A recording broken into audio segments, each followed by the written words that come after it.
Hi guys, it's Kathy. I hope you're doing well. Yay, Sierra. Thank you, Sierra. Lena's. Thank you, Lena's. Fozzie. Thank you. I appreciate it. I really do. So, we have a couple clips today, and one of them is just a lot of charges. Oh my gosh, and none of them are good charges. And the other one is, you guys are gonna. I feel like there's a lot of legal talk in the next in one of them, and I'm trying to figure out if I should put it at the beginning or the end, because I understand your attention span, but I'm still gonna play it because I liked it. I thought it was very, very good. And then we got one in the middle, which we're going to start with. So here we go.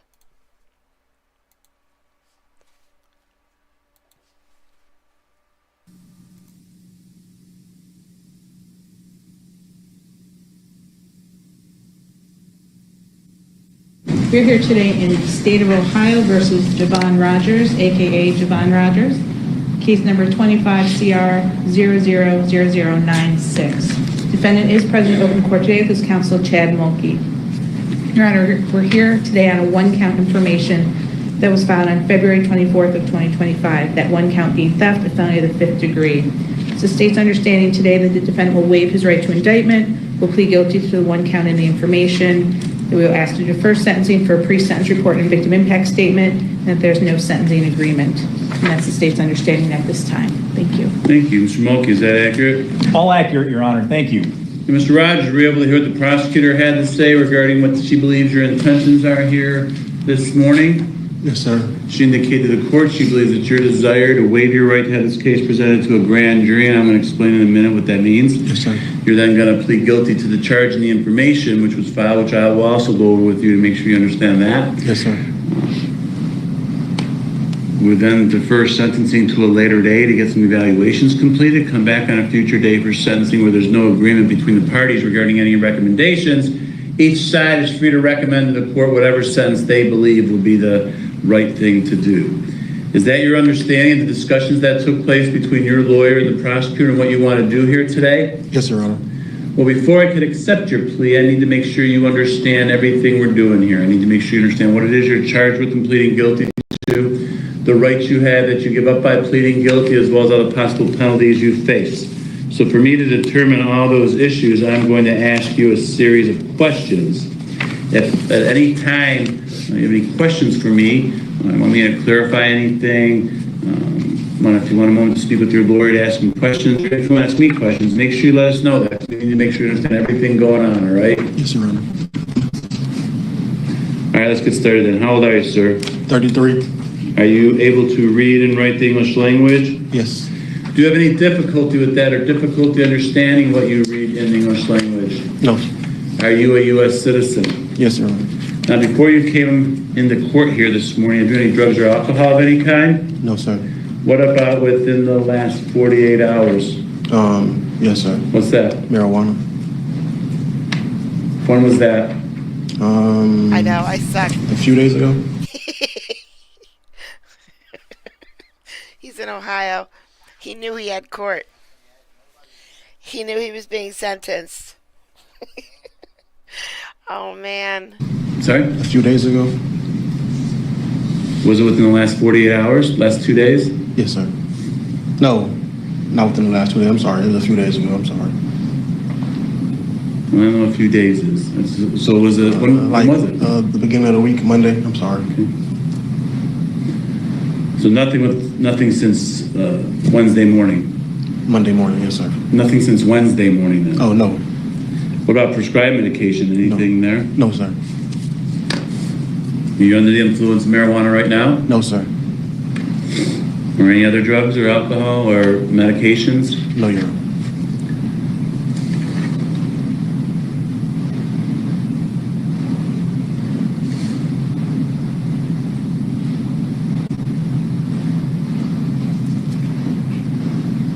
Are you a U.S. citizen? Yes, sir. Now, before coming into court here this morning,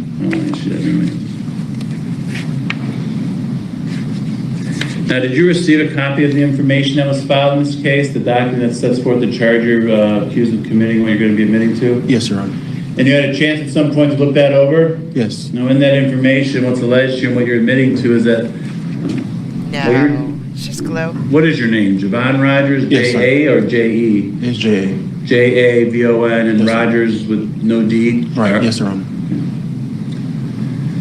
What's alleged here is that on or between September 20th and September 21st of 2024 in Lake County, Ohio, that you did with the purpose to deprive Robin Ansell, A-N-C-E-L-L, the owner of property, being checks, that you knowingly obtained or exerted control over that property without the consent of Robin Ansell, who is the owner, or anyone else authorized to give consent. Further alleged again that the property involved here are printed forms for checks that on their face identify the drawer or maker for whose use they are designed, or identify the account in which they're to be drawn, and they have not been executed by the drawer or maker, or on which the amounts are blank. This conduct constitutes the offense of theft. It's a felony of the 5th degree. Do you understand what you're charged with and pleading guilty to in regards to count 1? Yes, Your Honor. Any questions about that? No, Your Honor. Well, then before I can accept your plea, I need to make sure you understand the rights you are giving up by pleading guilty. And you first of all have a right to have this case presented to a grand jury. So that document that I just read to you, we call it an information. And what an information is, it's actually a charge brought by the prosecutor's office without this case having previously been reviewed or considered by a grand jury. Now, what a grand jury is, it's made up of a group of citizens here from Lake County that get together and they meet privately. They meet in secret for the purpose of evaluating evidence in cases to determine whether probable cause exists that someone committed a crime. Probable cause is defined as some evidence that would suggest the person probably committed a criminal offense. Everyone here in the state of Ohio accused of a felony has the right to have a grand jury independently review the evidence in a case and make a decision without the government being involved in that decision whether someone should be charged or not. And you have that right as well, but you can give up that right if you desire and go forward on the charge brought by the prosecutor and the information. And your attorney has indicated he believes that's what you want to do. Is that correct? Yes, Your Honor. Well, before I can go any further, I need to have you acknowledge that here in open court in writing, and I have in my possession here a one-page document called a waiver of indictment, which sets forth everything I've just reviewed with you about this grand jury process. Before I can accept your plea, I need to make sure you understand this document and you sign it here in open court. Now, my understanding is before I came out here, you had a chance to go over this document with your lawyer. Is that right? Yes, Your Honor. Mr. Mulkey, is that accurate? Did you review this with your client and answer all his questions? And Yes, Your Honor. did he indicate an understanding of it to you? He did. Is that correct, Mr. Rogers? Yes. Yes, Your Honor. Any questions for me about what the document says? No, Your Honor. Well, before I can accept your plea, I need to have you sign it here in open court. And I look at it and it appears that you did sign it. Did you in fact sign this? Yes, Your Honor. Mr. Mulkey, you witnessed that? I did. And you as well, Ms. Cutts? Yes, Your Honor. Very well, then I'll make that part of the record. At this point, the court is going to advise you, Mr. Rogers, of all the other rights you have that you're giving up by pleading guilty, and you first of all have a right to a trial.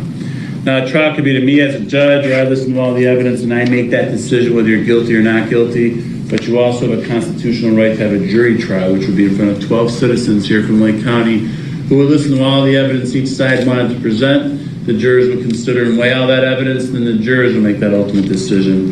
And that ultimate decision reached by the jurors would have to be unanimous, which means all 12 of the jurors would have to agree together, one way or the other, whether you're guilty or not guilty. Do you understand that? Yes, Your Honor. Do you understand by pleading guilty, you're giving up your right to have a trial? Yes, Your Honor. Now, if we had a trial, the prosecutor here, we represent the state of Ohio, and she would have what we refer to as the burden of proof. With her having the burden of proof, That's what that fucked actually up. means is that it is her job, or she bears the responsibility or the obligation to prove you guilty at a trial before you can ever be found guilty. You're presumed innocent of this charge, and that presumption of innocence will stay with you until the state, if at all, was ever able at a trial to overcome that presumption and prove you guilty. Do you understand that? Yes, Your Honor.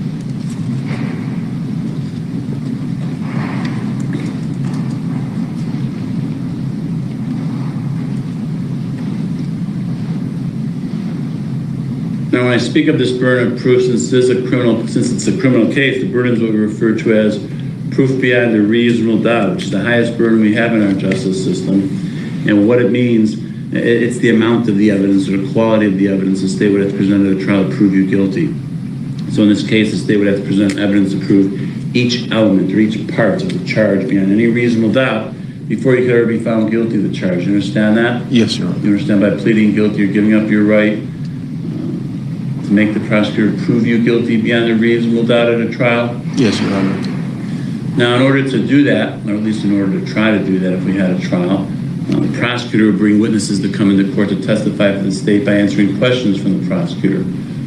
Once those witnesses answered the prosecutor's questions, then your lawyer would have the right on your behalf to ask those same person's questions, and we call that cross-examination. He can ask him anything he wanted to within certain rules. Do you understand that? Yes, Your Honor. Do you understand that by pleading guilty, you're giving up your right to cross-examine or confront these witnesses that would come in here and testify against you? Yes, Your Honor. Now, you'd also have the right at a trial. You could call your own witnesses to come to court to testify for you if you wanted to and to answer your lawyer's questions. Now, you don't have to do that. You're not required to do that, but you have a right to do that if you want to. Do you understand that? Yes, Your Honor.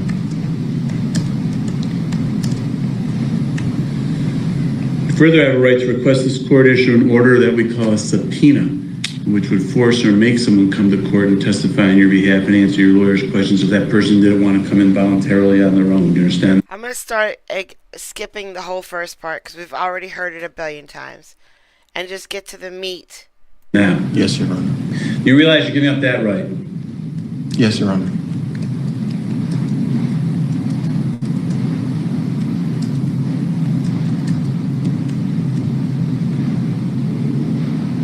Now, you also have the right at a trial. You can choose to testify on your own behalf if you wanted to, but you do have a constitutional right not to testify if you don't want to. That's a decision that you and you alone would have to make. Do you understand that? Yes, Your Honor. And since that's solely your choice, what that really means then is that nobody else could force you or make you, nobody could compel you to testify against yourself at a trial if you didn't want to. I can't make you testify, but most importantly, the prosecutor here is not allowed to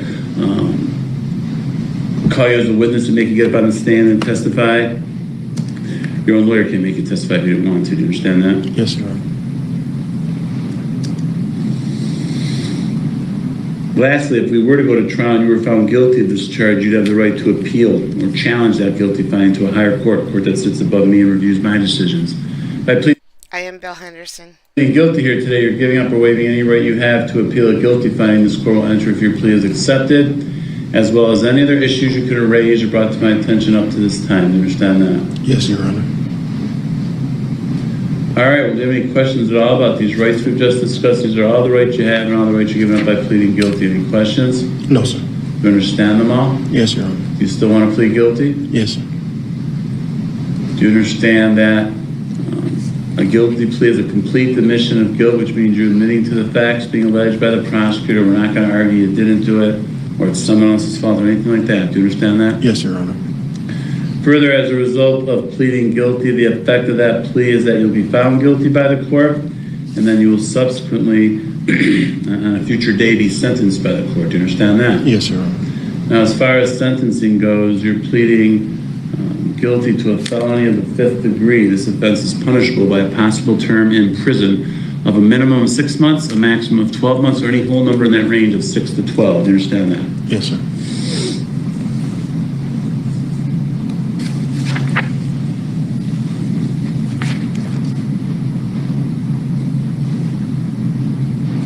Now, you're currently on probation or parole to any of the courts or agencies? I'm on parole, yes, sir. Post-release control? Yes, sir. When was that? When did you get out? When did you get out of prison? January 5th, 2023. So it's been over 2 years. How long Yes. are you on PRC for? Actually, she was trying to take me, the day that they arrested me for this case, I was getting off that day. But, He was getting off community supervision the day, or parole, or probation, or however you want to call it, the day he got discharged. since I'm fighting this now, she just pushed it back a little longer until this is over with. Well, I need to advise you that if you commit a new felony while you're on post-release control, the judge who is sentencing you on a new felony, in this case me, has the right at the time of sentencing to terminate your period of post-release control and impose an additional prison term of either 12 months or the amount of time you have left on post-release control, whichever is longer. So if you have less than 12 months left on PRC, then I can impose an additional 12 months in prison. And if you have more than that, I can give you whatever you have left. Now, I'm not required to do that, but I have the ability to do that. Even though I may not have been involved with the original case, I can do that. You understand that? Yes, Your Honor. And if I did do that, any sentence I gave would have to be consecutive to any prison term imposed for the theft. You understand that? Yes, Your Honor. You know, consecutive means you'd serve the time on the theft first and then serve that additional time afterwards. Yes, sir. Do you have any other charges pending against you anywhere? I think I might have a traffic ticket and. Okay, about traffic. That's it. No, sir. No other felonies anywhere? No, sir. If a prison term is imposed in this case, upon your release from prison, you could be placed on post-release control for this case. It could be for up to 2 years. Now, it's not mandatory or required. Okay, we're finally about to hear what he did wrong. And then the judge is going to ask him where he works. It's great. The parole authority to decide that if you have up to 2 years. You understand that? Yes, sir. And if you are put on post-release control and you're violating any conditions of your supervision, the parole authority can return you to prison as punishment for violating their rules for another 9 months for each violation you commit, up to an overall maximum of 50% or half of whatever the prison term is imposed by the court. Do you understand that? Yes, Your Honor.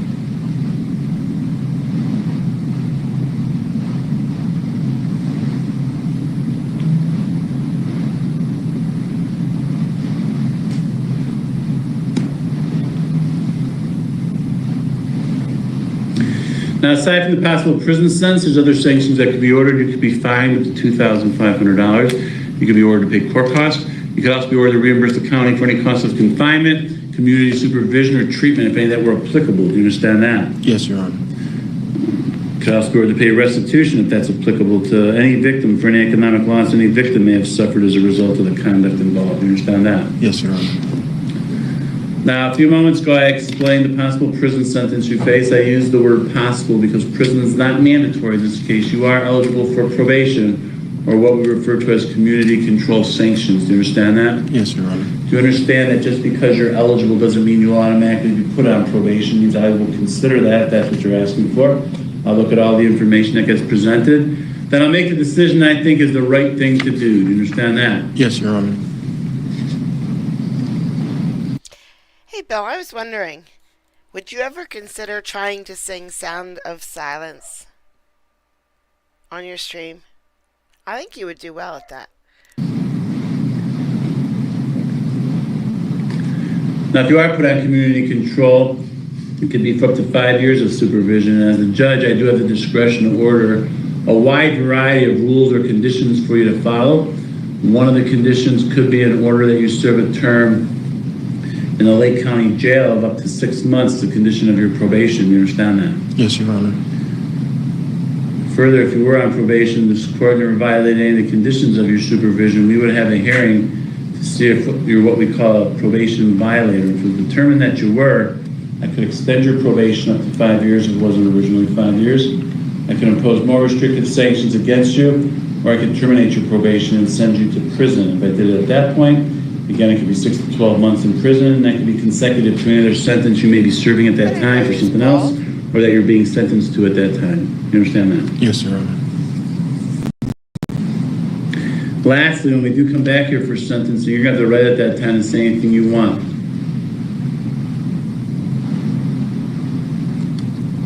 Anything you want me to know or consider. Your lawyer can speak on your behalf. He can recommend the sentence to the court. The prosecutor can also recommend the sentence to the court. Do you understand that? Yes, Your Honor. Do you understand that whatever anyone says at sentencing regarding what they believe the sentence should be, it is just what I said. It's a recommendation. I don't have to follow that if I don't think it's the right thing to do. Do you understand that? Yes, Your Honor.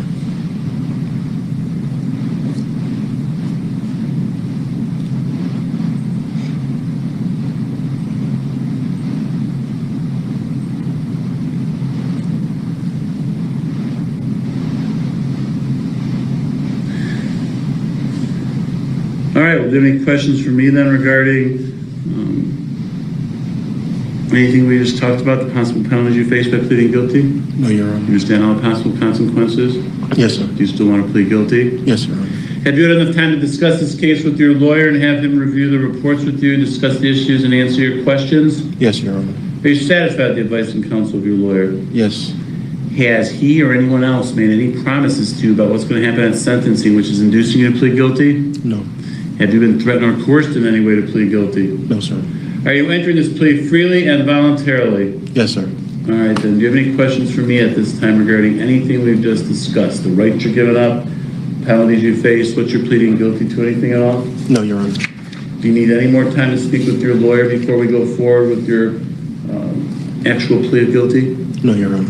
All right, then what's going to happen at this point, the prosecutor here is going to explain for me what she believes the evidence would show if we had a trial. I want you to listen to her and what she says, because I will have some follow-up questions for you about that then, all right? Yes, sir. Ms. Cutts?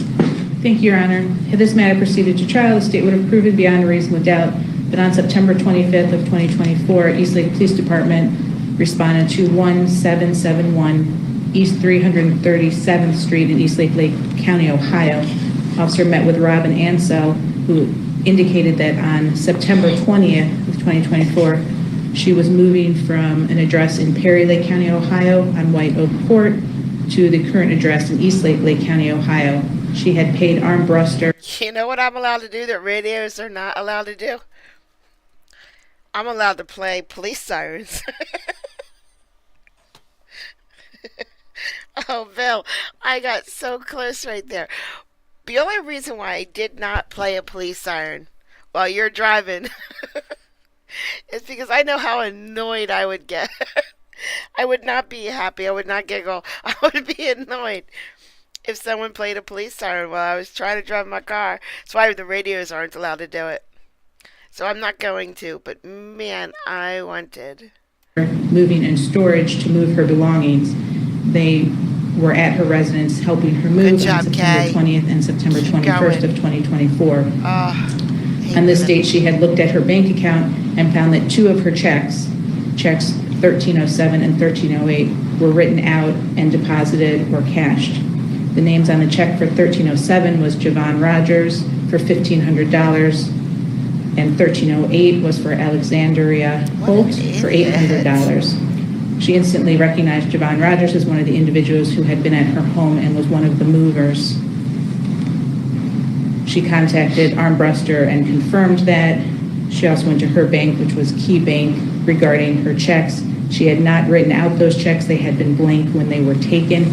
She did not authorize anybody to fill them out or to cash or deposit them. She learned that they were both cashed on September 23rd of 2024, and that the 1307 check written to Javon Rogers was cashed at a Chase Bank, and that bank account came back to a Javon Rogers, where the $1,500 was deposited. Hi, ma'am. I'm your mover today. My name is Javon Rogers with no D. Would you like me to write down my name for you so you remember it? Okay. And then he writes the check in his own name that he stole from her. All of this occurring in Lake County, Ohio, and that would have been the state's evidence.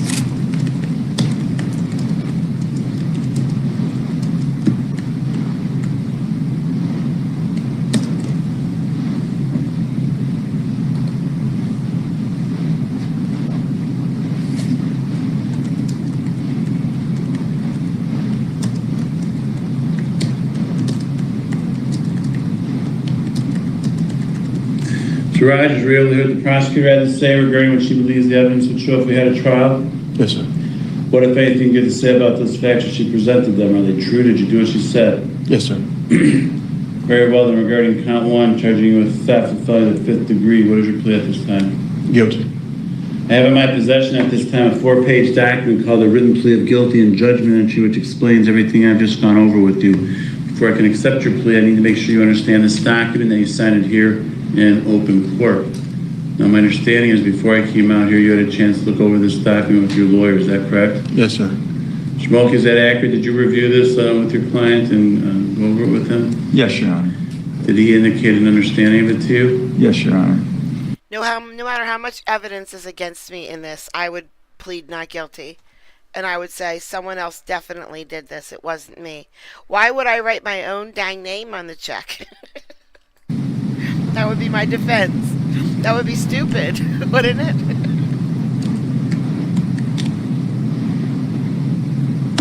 Is that correct, Mr. Rogers? You understand the document? Yes, sir. Any questions for me about what it says? No, Your Honor. Did you sign this document? Yes, Your Honor. Mr. Mulkey, did you witness that? Yes, Your Honor. My sister's Touch it cat. as well? Yes, Your Honor. Very well, then, at this time, the court will accept the defendant's oral and written plea of guilty. Let the record reflect the defendant was here in open court with his lawyer advised of all his constitutional rights and made a knowing, intelligent, and voluntary waiver of those rights. Court also finds the defendant understands the nature of the charge, the effect of the guilty plea, as well as the maximum penalty that can be imposed. Finding this to be knowing, intelligent, and voluntary, the court will accept the defendant's plea, find the defendant guilty of count 1, theft, a felony of the 5th degree in violation of 2913.02A1. This time the court will defer sentencing, order pre-sentence report and investigation, drug and alcohol evaluation, victim impact No, I said I would blame it on her cat. My sister's cat. statement. Will be continued at this point. $3,500 cash surety or 10% in order that the defendant had no contact with the victim. He's on GPS too? Yes. Why is that? The Willoughby She Municipal does Court blame me. put him on GPS. I don't know if it was related to being on post-release control, but the Willoughby Municipal Court placed him on GPS. You paying for that? Yes, sir. I'm going to remove the GPS. There's cases where it's appropriate. He didn't know the victim, right? She was Well, hired by the victim. He was at her residence, both of her Okay. residences, so there was concern about his knowledge of where she lives. Not to have any contact with her, but I don't think it's appropriate. GPS is necessary. Nice. So he gets his ankle monitor taken off. But you had no contact with the victim. So what all this means at this point, your bond is being continued. To comply with the conditions of bond, one of those conditions has been and will continue to be not to use any drugs while you're on bond. You have to submit urine screens. If they come back positive, your bond will be revoked and warrant will be issued. Do you understand that? Yes, Your Honor. That includes no marijuana. I understand that now. Yes, sir. Sorry? I see it. Yes, sir. Well, why were you using marijuana then? It wasn't on the Willoughbys. I asked because parole allowed it, so I asked. Parole allows you? Yes, sir. And you asked who? The Willoughby Municipal Court, what my bond stipulations was, and they said there wasn't any, so I just.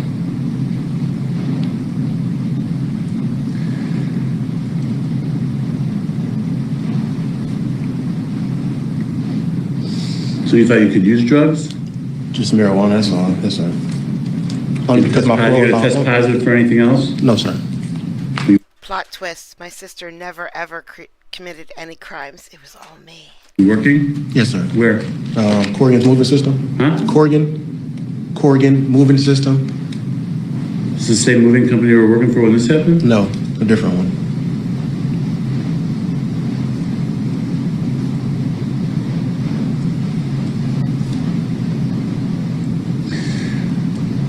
All right, well, I'm referring you for some reports. The purpose of these reports is to learn more about you before sentence is imposed. The way they get the information they need, probation department, to put these reports together is they're going to conduct some interviews with you. It's important that you're open and honest with them because they're going to check and verify everything you tell them. If they learn you're misleading them, they're going to let me know and I'll consider that as sentencing. You understand that? Yes, Your Honor.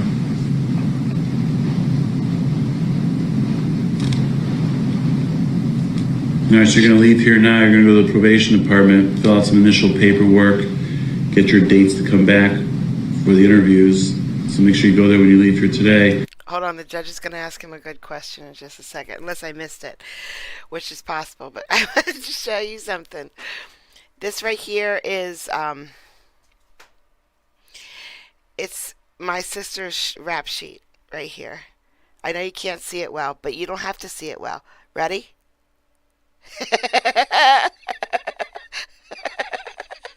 I'm not even lying. That's my sister.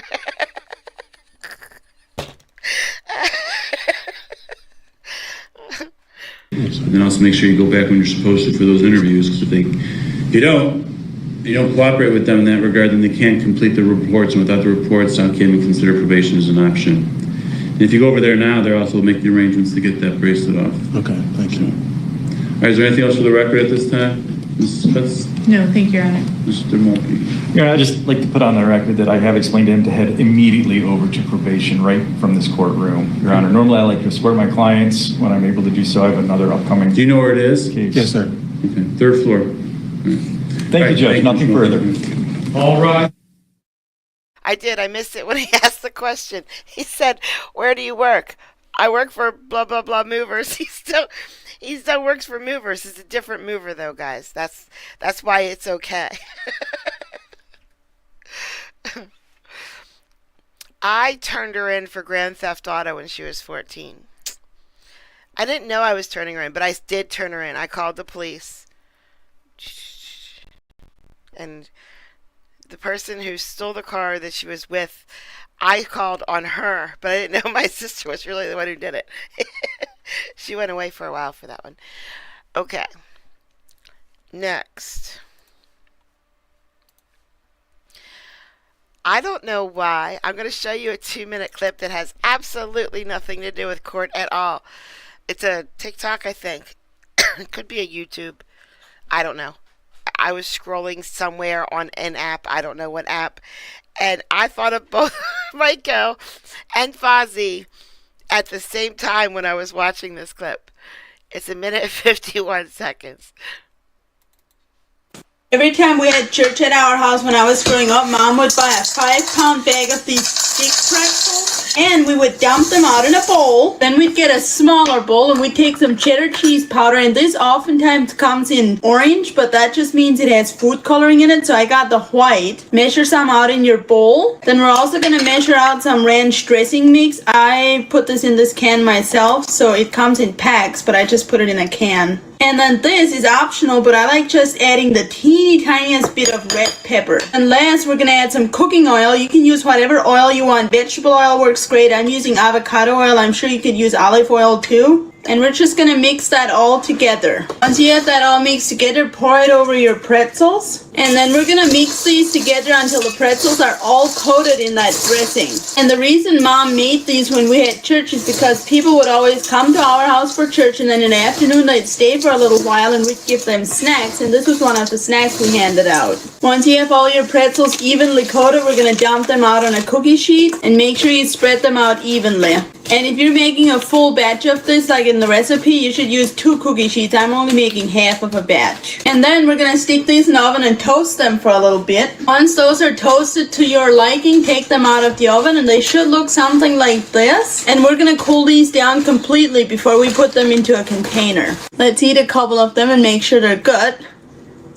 Yes, they are. If you guys know what those Dots pretzels are that you can buy, these taste like Dots pretzels, but I'm assuming they have less ingredients. This full recipe with instructions and everything is on page 112 of my cookbook under seasoned pretzels, and the cookbook is available on the website if you click the website link on my profile. Enjoy! If that doesn't remind you of both Fozzie and Michael at the same time, I don't know what's wrong with you. You might think she's Mennonite, right? Because of this right here. But I don't think she's Mennonite. I think she used to be Amish. I think that she is not anymore, and she does not wear this every day anymore. I think she's just I think she gave it up. But she makes these videos. She makes so many cooking videos. I just saw this one and I thought, oh yeah, yeah. Yeah, and the phone.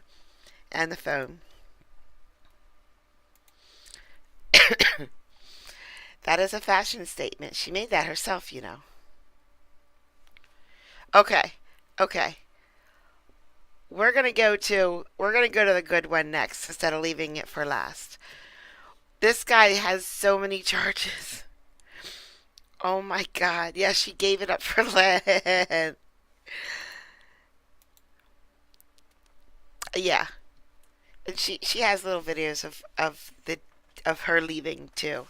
I just I don't know why, but it made me think of them, so I played it. Building. Yeah. There's so much construction going on right now on every corner. Yeah.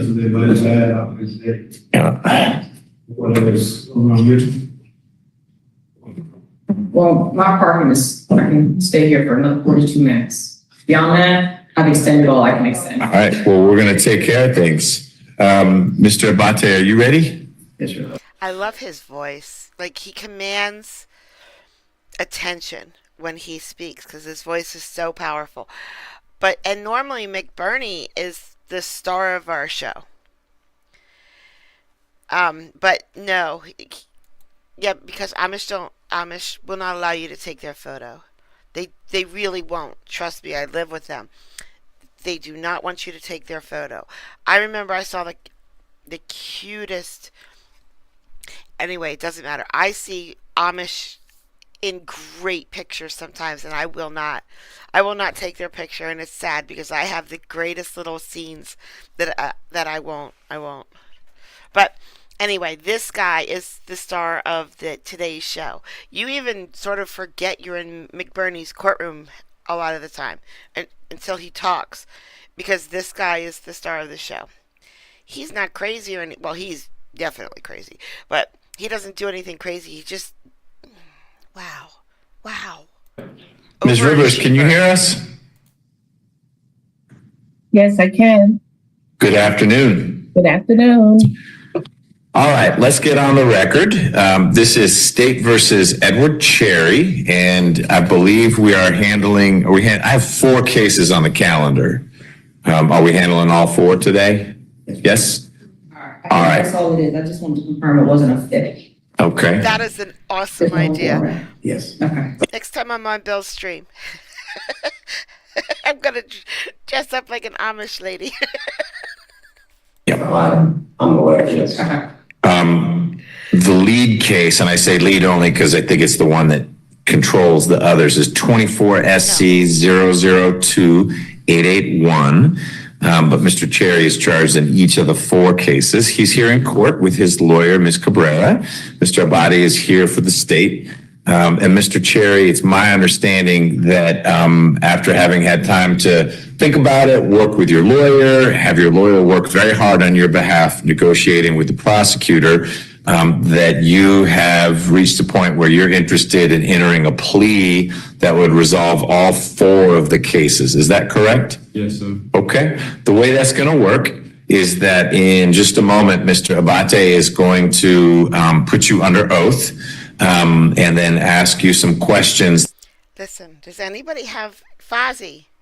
Hey, Fozzie.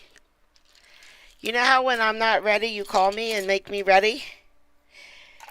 I know she needs her rest, but can you call Nan? I want to make sure she's okay, and she's not here, and I'm at my limit right now of being away from Nan. I'm at my limit. You should call her and get her in here. I need to know that she's okay. Poor Nan, she hurt her foot, guys, and it's not fair. And I want to go down there, and I want to take care of her. No, oh my God, Nan on drugs, Fozzie. Get her in here. She needs to see this case while she's on drugs so that we can hear her real thoughts. That are along the lines of things Ms. Cabrera already talked to you about, is covering your rights as a criminal defendant, that you have a right to trial, but if you plead guilty, you're giving up that right, things like that. And then at some point, Mr. Abate is going to tell me a little bit about what he thinks the state would prove if it went to trial on each of the 4 cases. So he'll be telling me about some of the allegations. When he's done, I'll hear from Ms. Cabrera, and then I'll see if there's anything you want to add as well. So you'll have a chance to say something. But if at any point during the whole conversation you're confused by something that someone says, or it's not making a lot of sense, I need you to say, wait, stop, so we can see if we can clear that up for you. Will you do that? Yes, sir. Excellent. All right. Mr. Abate, when you are ready. If you don't mind, you can be right where you are. Just shift the monitor so that Ms. Rivers can see you. You can either move over or rotate that. I'll just move over. Okay, great. Thank you. All right. Good afternoon, Mr. Chair. If you'll raise your right hand. Do you swear to tell the truth, the whole truth, or, I'm sorry. Do you swear or affirm that the testimony you're about to give in the matters pending before this court be the truth, the whole truth, and nothing but the truth, sir? Yes, sir. Okay, you can put your hand down. All right. And could you please state your true, correct, and legal name for the record and into the microphone? Edward Cherry. Okay. And Mr. Cherry, are you at this time? And the only hard part about this court is look down here, okay? Here he is. So up here, he's looking, this way. But it's mirrored, okay? Because he's really looking this way. And this guy is actually way over here on this side. Now, we want the prosecutor to be way, way, way, way over here. And we want this guard to be this close. Actually, the guard should just be sitting on his lap at this point. The guard should just be sitting right on his lap so that he can't go anywhere. And I don't even know why I only see one guard, even in the other pictures. If ever there was a time where we needed more than one guard in a courtroom, today is the day, guys. Today is definitely the day. But at least the prosecutor is way over here, which is good. But I know they're looking in opposite directions. Just look down on this one and you won't be so confused. Taking or under the influence of any alcohol, drugs, or medicine? No, sir. Okay. And is there any medication that you take on a daily or regular basis that you have not taken today that would? No, sir. Okay. And how old are you, sir, and how far did you go in school? 37, high school, finished high school. Okay. And are you able to read, write, Wow, and understand the 37. English language? Yes, sir. And all right, so we'll go through each indictment. So we'll start with 20. Do you understand that in indictment number 24 SC 002881, you're charged with 1 count of murder, 1 count of felony murder, and 1 count of aggravated assault? Yes, sir. Okay. Do you understand that in indictment number 21 SC 179206, you're charged with 4 counts of aggravated assault against a police officer, 3 counts of possession of a firearm during the commission of a felony, 2 counts of fleeing and attempting to elude, count 10, interference with government property, counts 11, 12, and 13 are all obstruction charges, misdemeanor charges, and then the last count, count 14, is possession of a firearm by a convicted felon. Yes, sir. Okay. And then in the 23 SC 187449, do you understand that you're charged with 1 count of hijacking a motor vehicle in the first degree, 1 count of armed robbery, 1 count of kidnapping, 1 count of aggravated assault, and then a count of possession of a firearm in the commission of a felony? Wait until you hear why the hijacking turned into a kidnapping and not a murder. It's horrible, but it's just a kidnapping and not a murder. And then also possession of a firearm by a convicted felon. Don't you already got that charge? The firearm charge? So this is the separate case, the 23 SC 187449. This is the 3rd case. Okay. So you did hear the same charge more than once, but one of the cases relates to you supposedly possessing a gun in connection with a shootout you had with the police. Yes, sir. And another charge about you having a gun relates to a kidnapping situation. The two different situations. I understand. Okay. Come on, Judge. I can't keep straight all my gun charges. You have to explain them. And then the last case is 24 SC 000558. Do you understand for that case, you're charged with 1 count of aggravated assault? Yes, sir. Okay. And anything about the charges that I just read from each one of the indictments? Oh, yes. Do you have any questions as it relates to them for your attorney, Ms. Cabrera? No, sir. Okay. And sir, do you understand that you have the right to plead either guilty or not guilty to these charges? And if you chose to plead not guilty or remain silent, you would receive a jury trial? Yes, sir. Okay. And let me just pull one thing up on I'm sorry.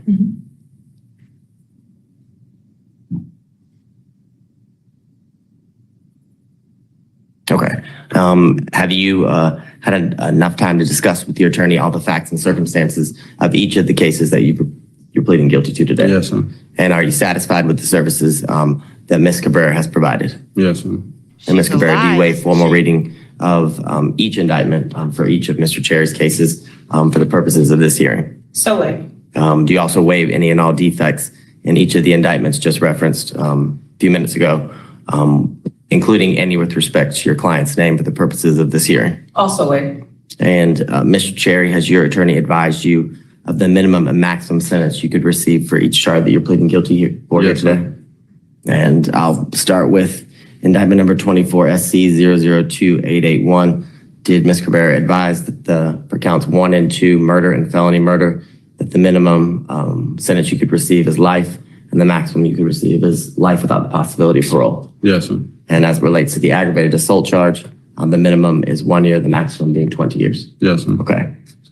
And for indictment number 21 SC 179206, the aggravated assault counts as it relates to that indictment, the same 1 to 20 years. Is it 1 to 20 or is it a higher? Right. I think it may be 3 because it was peace officers. Correct. I apologize. The judge is absolutely correct. So this is the same aggravated assault count or charges, but since they involve a peace officer or police officer, the minimum is 3 years, the maximum is 20 years. Okay. Okay. And then as it relates to possession of a firearm during the commission of a felony, do you understand that those counts require a 5-year sentence that must run consecutive, but it can be suspended, probated, or served in prison? So how does that work? So for that count, the judge is required to sentence you to 5 years, but within his discretion, he can either sentence you to serve the 5-year sentence that's consecutive to the other counts, either on probation. So if you're ever to get out of prison, you'd serve it on probation. Okay. Or it can be suspended, meaning that it's like probation, but no one is watching over you, if that makes sense. Yeah. And then the last option the judge has, you serve it in prison while you're serving your other sentences. Okay. Okay. You have any other questions about that? No. All right. And then do you understand that for the fleeing counts 8 and 9, the minimum is 1 year, the maximum is 5 years? Yes, sir. And then I'm going to motion the court to null pros counts 10, 11, 12, and 13, which means dismiss Yes, as it sir. relates to the interference with government property and the obstruction charges. Okay. Yes, sir. And the last count 14, is possession of a firearm by a convicted felon. Do you understand that the minimum is 1 year, the maximum is 10 years? Yes, sir. Okay. And as it relates to No. the 23 SC 187449, for the first count in that indictment is hijacking a motor vehicle in the first degree. Do you understand that the minimum is 10 years, or its sentence is 10 to 20, or it could be a life sentence? Okay. And as it relates to armed robbery, do you understand that the minimum is 10 years, but it's 10 to 20 or life, just like the hijacking? Okay. And kidnapping is actually the same. So it's the same sentence range, the 10 to 20, or it could be a life sentence. Okay. Do you understand that? Yes, sir. And then we've already gone over aggravated assault, possession of a firearm during the commission of a felony, and possession of a firearm by a convicted felon. Do you have any additional questions that relates to the minimum maximum? No. No. Okay. And then your last case, which is just the one count of aggravated assault in indictment number 24 SC 000558. Do you have any additional questions about the minimum maximum for aggravated assault? No, sir. Okay. And do you need any additional time to talk with Ms. Cabrera as it relates to any of the minimum and maximum sentences we just discussed here today? Yes, please. No. Okay. So, All right. Fozzie, just look at this one down here. Remember I said that at the beginning? He's done as he's told Just you. look at this The one. minimum Don't before look at that and one. cited notes for Pretend every single I got an charge idea, you have on you Fozzie. right now. I got an idea, Fozzie. Look.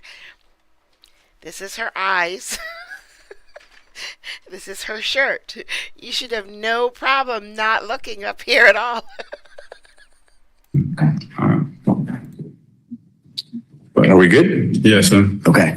Now, Mr. Terry, do you understand I said, yes, that I this is did. a joint When you recommendation asked it. or what we call a negotiated plea of guilty, where the state and your counsel, Ms. Cabrera, will recommend a sentence to the court?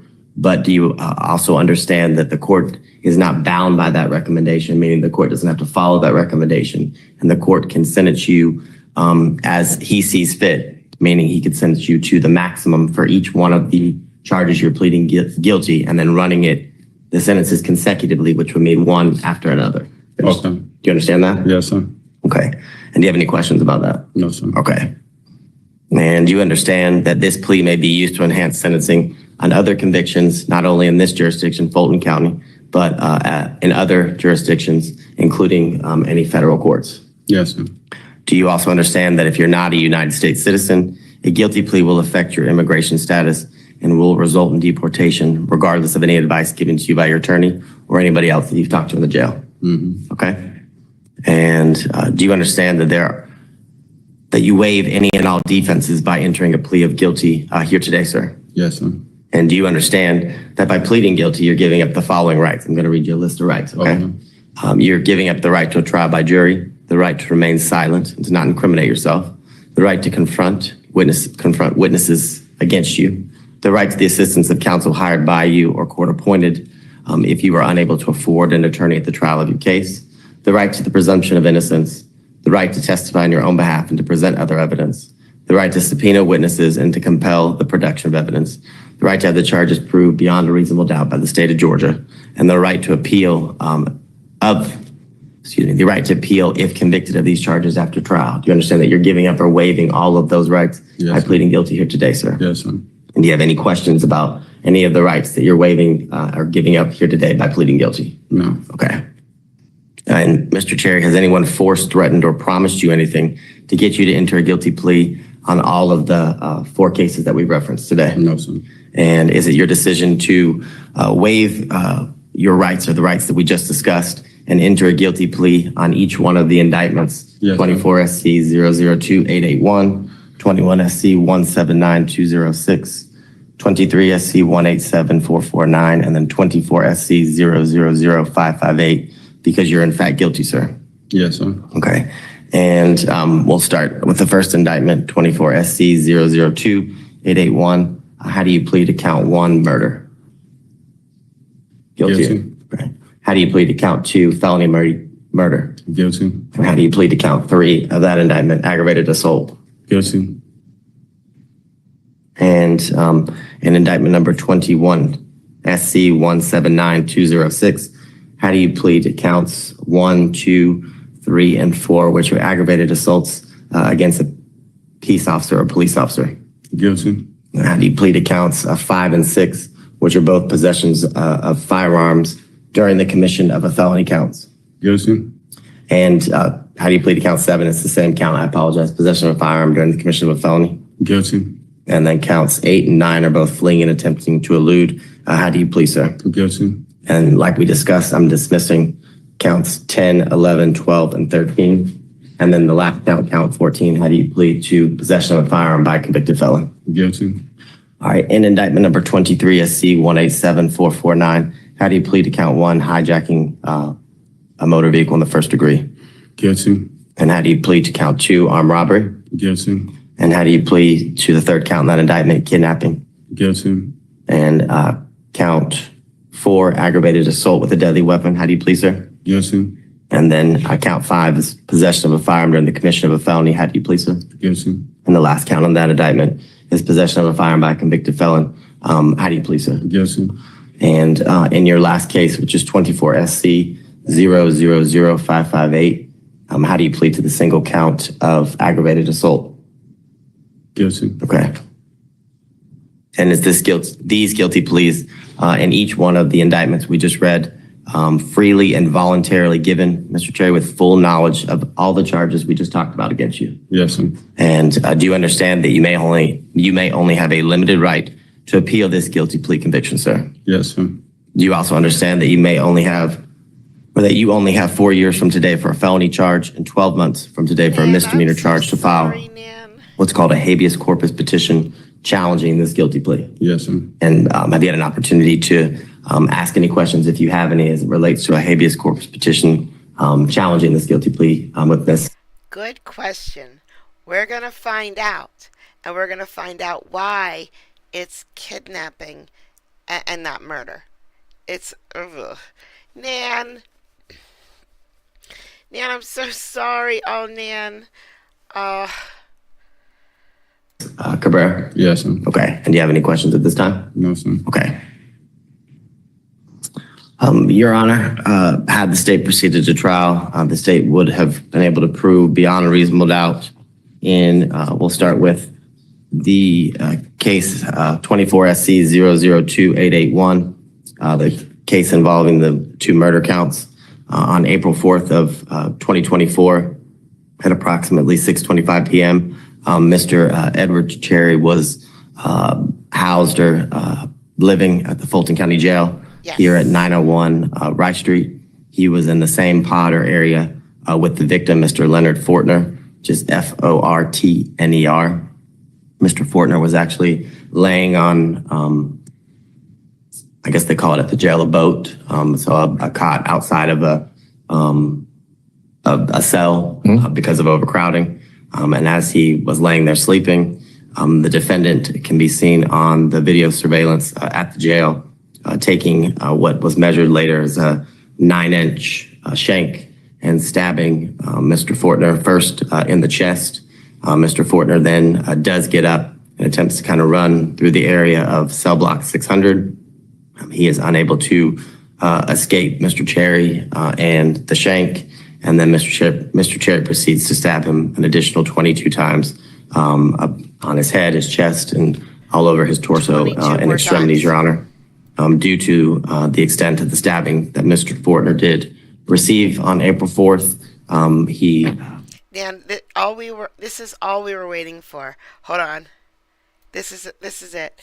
We wanted to see how you texted on drugs, and now we know, and it's as glorious as I thought it would be. died as a result of all of his injuries, Your Honor. As it relates to case number 21 SC 179206, Your Honor, on April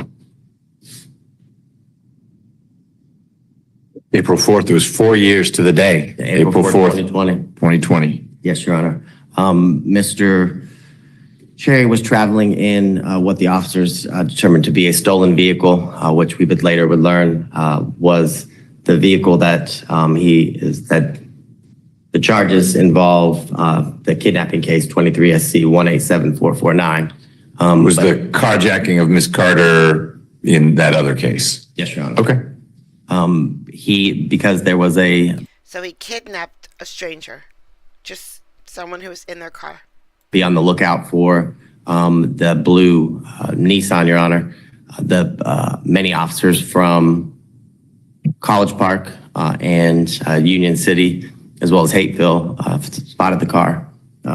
Three of the officers was Officer Landrum, Officer Dorsey, and Officer Dunn, began to follow and attempt to pull Mr. Cherry over as he traveled within the bounds of Fulton County.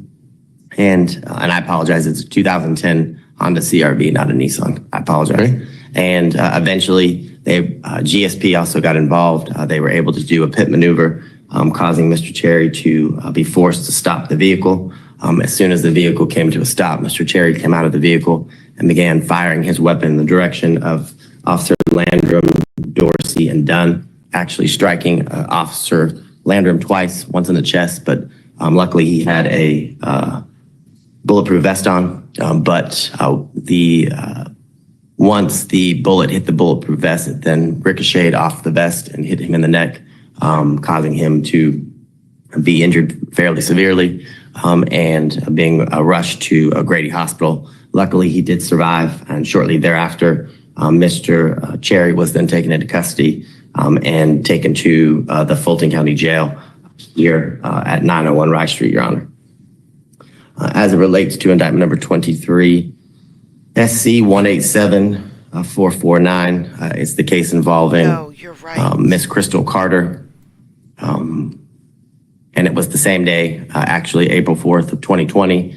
Miss Carter was sitting in the vehicle waiting for one of her coworkers, the actual owner of the vehicle, Mr. Mizell, Mizell.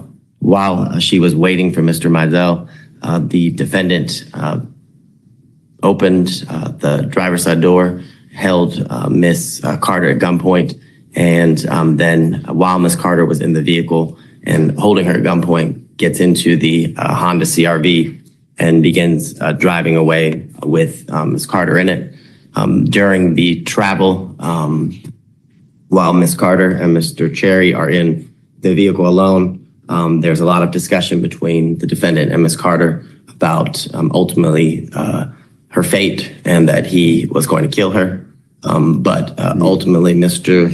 Cherry spared Miss Carter. I think he informed her that she was somebody who was incredibly attractive, and because of her beauty, that he was going to let her live. Unlike other people, he had recently killed and was on the run from in Clayton County as well as in Jacksonville, Your Honor. What? Can you imagine? Can you imagine that? Last case is 24 SC 000558, the one count of aggravated assault.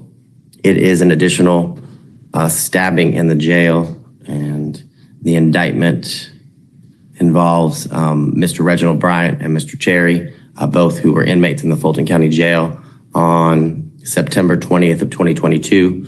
Very similar to the case that we spoke about earlier that ended in Mr. Fortner's demise. In this case, Mr. Jermaine Davis, Jermaine, was also stabbed with a shank by the defendant, Mr. Cherry, as well as Mr. Bryant. He was stabbed approximately 30 times. This is a different stabbing. This isn't the same stabbing as the one we were just talking about. But luckily, the stab wounds that Mr. Davis received were not nearly as deep. And the shanks that were used to stab Mr. Davis were not nearly as long, which allowed him to survive the injuries that he received in September of 2022, while he was also a resident of the Fulton County Jail in 901 Rice Street, Your Honor. Had those cases proceeded to trial, Your Honor, that's what the state would have been able to prove beyond a reasonable doubt. The state did file a recidivist notice as it relates to Mr. Cherry. He is an A&C recidivist. We're going to be withdrawing that notice based on Mr. Cherry's willingness to accept responsibility for each and every one of the cases that we've just discussed. Read it For again. lack of better words, as it relates to the murder case, for count one, the state and the defense recommendation would be that Mr. Cherry receive a life sentence. Thanks, boss chick. Count two, felony murder, would vacate by operation of law. And then count three, aggravated assault, would merge with count one. And all the other cases are to run concurrent with the murder case, Your Honor. I have a recommendation, but I can leave it to the full discretion of the court because the murder case doesn't leave a whole lot of discretion. So I will leave it in the full discretion of the court. Okay. I don't know if I think. So he's in Fulton County right now, I think. But he has other cases in other counties, which we're going to hear about. And we're going to hear about. I've never heard this judge poo-poo on another judge before, but he's about to. Now, from what I understand, and I could be wrong, but I don't think I am, because we see a lot of Georgia cases here. Fulton County is the absolute worst of the worst. And if I'm going to go out on a limb, and I could be wrong, but I'm going to go out on a limb, and I'm going to say Fulton County is probably the worst of the worst in the United States. I'm saying that because people are in there for 700, 800, 900 days without ever even being indicted yet. And there are a lot of, murders in Fulton County jail, prison. So right now, this guy is in like Fulton County jail where you sit there. You are lost in time. You sit there and no one thinks twice about you for another 2 or 3 years. And he's one of the reasons why there are so many deaths in the jail. Him, right there. Right there. So yes. So, he shouldn't be in Fulton County, though. He should be in Colt County, and we're about to hear more about it. But just know that right now, today, he is still in Fulton County right now. Got it. Reginald Bryant, any idea his status? I see now he's a co-defendant with Mr. Cherry in that other 24 SC case. I'll work on it with Ms. Nelson, but sometimes with these cases, there's someone who's off on to the Department of Corrections because the case is a little old. I'll have an announcement by the time we're finished with this case. Bryant has multiple Other members. cases? Okay. I had Reginald Bryant for a short time. Yeah, Mr. Luemba is listed as his lawyer now, so, Yeah, I had to conflict off of Reginald Bryant, but he has multiple. okay. We'll sort through that. That's not Mr. Cherry's business. I just was curious because that case will stay open. I mean, it's on judicial hold because he must have other situations, like you said. Okay. Very briefly, what I forgot to, inform the court is Mr. Cherry was, for some reason, he was brought to Fulton County, which led to obviously the death of Mr. Fortner. But Yes, the record should be very clear that Mr. Cherry was where he ought to have been, which is Clayton County, and Judge Jewel Scott had him returned here. And Mr. Fortner's family lost Mr. Fortner because Judge Jewel Scott didn't keep Mr. Cherry where he had an older and more serious case. Until there was a murder here, his most serious case in the state of Georgia was in Clayton County. And had she kept him there, Mr. Davis probably not have been stabbed as well in September. But he does have a pending double homicide in Clayton County, which I'm not sure why that has not been reached. And speaking with the district attorney's office over there, as well as a double homicide still pending out of Jacksonville, Florida. Right. Got it. Let me ask, we do have pretrial services on the call. If they could just share with me any information they have. Hi there, Ms. Hardy. Good afternoon, Your Honor. This defendant has 22 arrests out of Georgia, North Carolina, and Florida. There's a 2019 felony conviction out of North Carolina for financial card fraud and an attempt to obtain property under false pretense. And then out of Florida, there's 3 felony convictions, one in 2005 for uttering a forged bill, 2008 robbery with a firearm, and 2008 possession of a firearm by a convicted felon. Nothing further to report. No, they couldn't get a hold of, and we've seen that in a lot of the murder cases I show from jail. The deceased person's family never shows up. Never. Thank you so much. Ms. Cabrera. Yes, Judge. For the case at 24 SC 002881, I'm asking that Your Honor accept that plea as negotiated, and that on the remaining 3 cases, that whatever Your Honor deems appropriate as far as sentencing, that they just all run concurrent to that existing, the case ending in 881. Got it. Okay. I've had an opportunity to speak with him. We spoke for a good long while. And at our last meeting, he was interested in accepting responsibility. And so I asked the court if we could bring him over so that we could resolve that. The other thing that I would ask is if we could contact Clayton County, and perhaps Clayton County can receive him from here as opposed to him going to Jackson for classification and then having to come back. Sure. So I'm going to let the sheriff manage that. I am confident that the sheriff's going to want to get Mr. Cherry to his next destination ASAP. It would make sense for that to be Clayton so that you aren't going into the state system and coming back out. But Clayton has been handling your case in a way that escapes me. I don't understand why they didn't have you there and deal with that case. it would have spared a lot of people a lot of grief and made your life less complicated. But I can't speak for them. It would be great if you went to Clayton, but I don't control that part. I'll just make sure that you are at least moving on your way, whether that means to the State Department of Corrections or to Clayton County, as soon as I sign the paperwork later today. Okay? Mr. Cherry, I promised you after I heard from the prosecutor and from your lawyer that I turned to you to see if you had any questions or if there was anything else you wanted to add. No, sir. Okay. Well, Mr. Cherry, I find there's a factual basis for your pleas in each of the 4 cases. I also find that your pleas are knowing and voluntary. Voluntary means no one's forcing you to enter these pleas. But now that you've got a lawyer who stuck with you and you have cycled through a few lawyers, not your fault, but the way that we assign lawyers, you've had to have what we call a conflict attorney, not because you have conflicts with people, which sounds like you do, but not with your lawyers. The public defender couldn't take your case because they had represented one or more people who were either witnesses in your case or victims in your case. But Ms. Cabrera has stuck with it, and I find that she has counseled you wisely, and that I'm finding that you are voluntarily entering into these pleas. Do you agree with that? Yes, sir. And you don't have any questions about anything that was discussed? No, sir. All right. Mr. Abate, do the officers from the high-speed chase and shooting at officers know how generally these cases are being resolved? Yes, Your Honor, I made contact with all of the officers. In particular, he's now Lieutenant Landrum.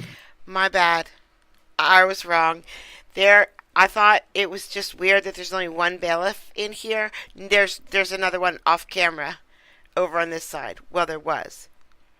He was obviously satisfied with how the cases were being disposed of and did not need to be here today, he said. Got it. Okay, good. And then I don't know what kind of contact your office has had with Mr. Fortner's family. If there's a family there for him, have they been advised? I was unable to get in contact with the family members that I could see that we were aware of at the beginning, but we did attempt to make contact. We also attempted to make contact with Ms. Carter. I was unable to get a hold of her. I left several voicemails on numbers I believe to be hers, but the attempts were made, and I understand these are old cases, especially for her. Sure. Okay. Thank you for that.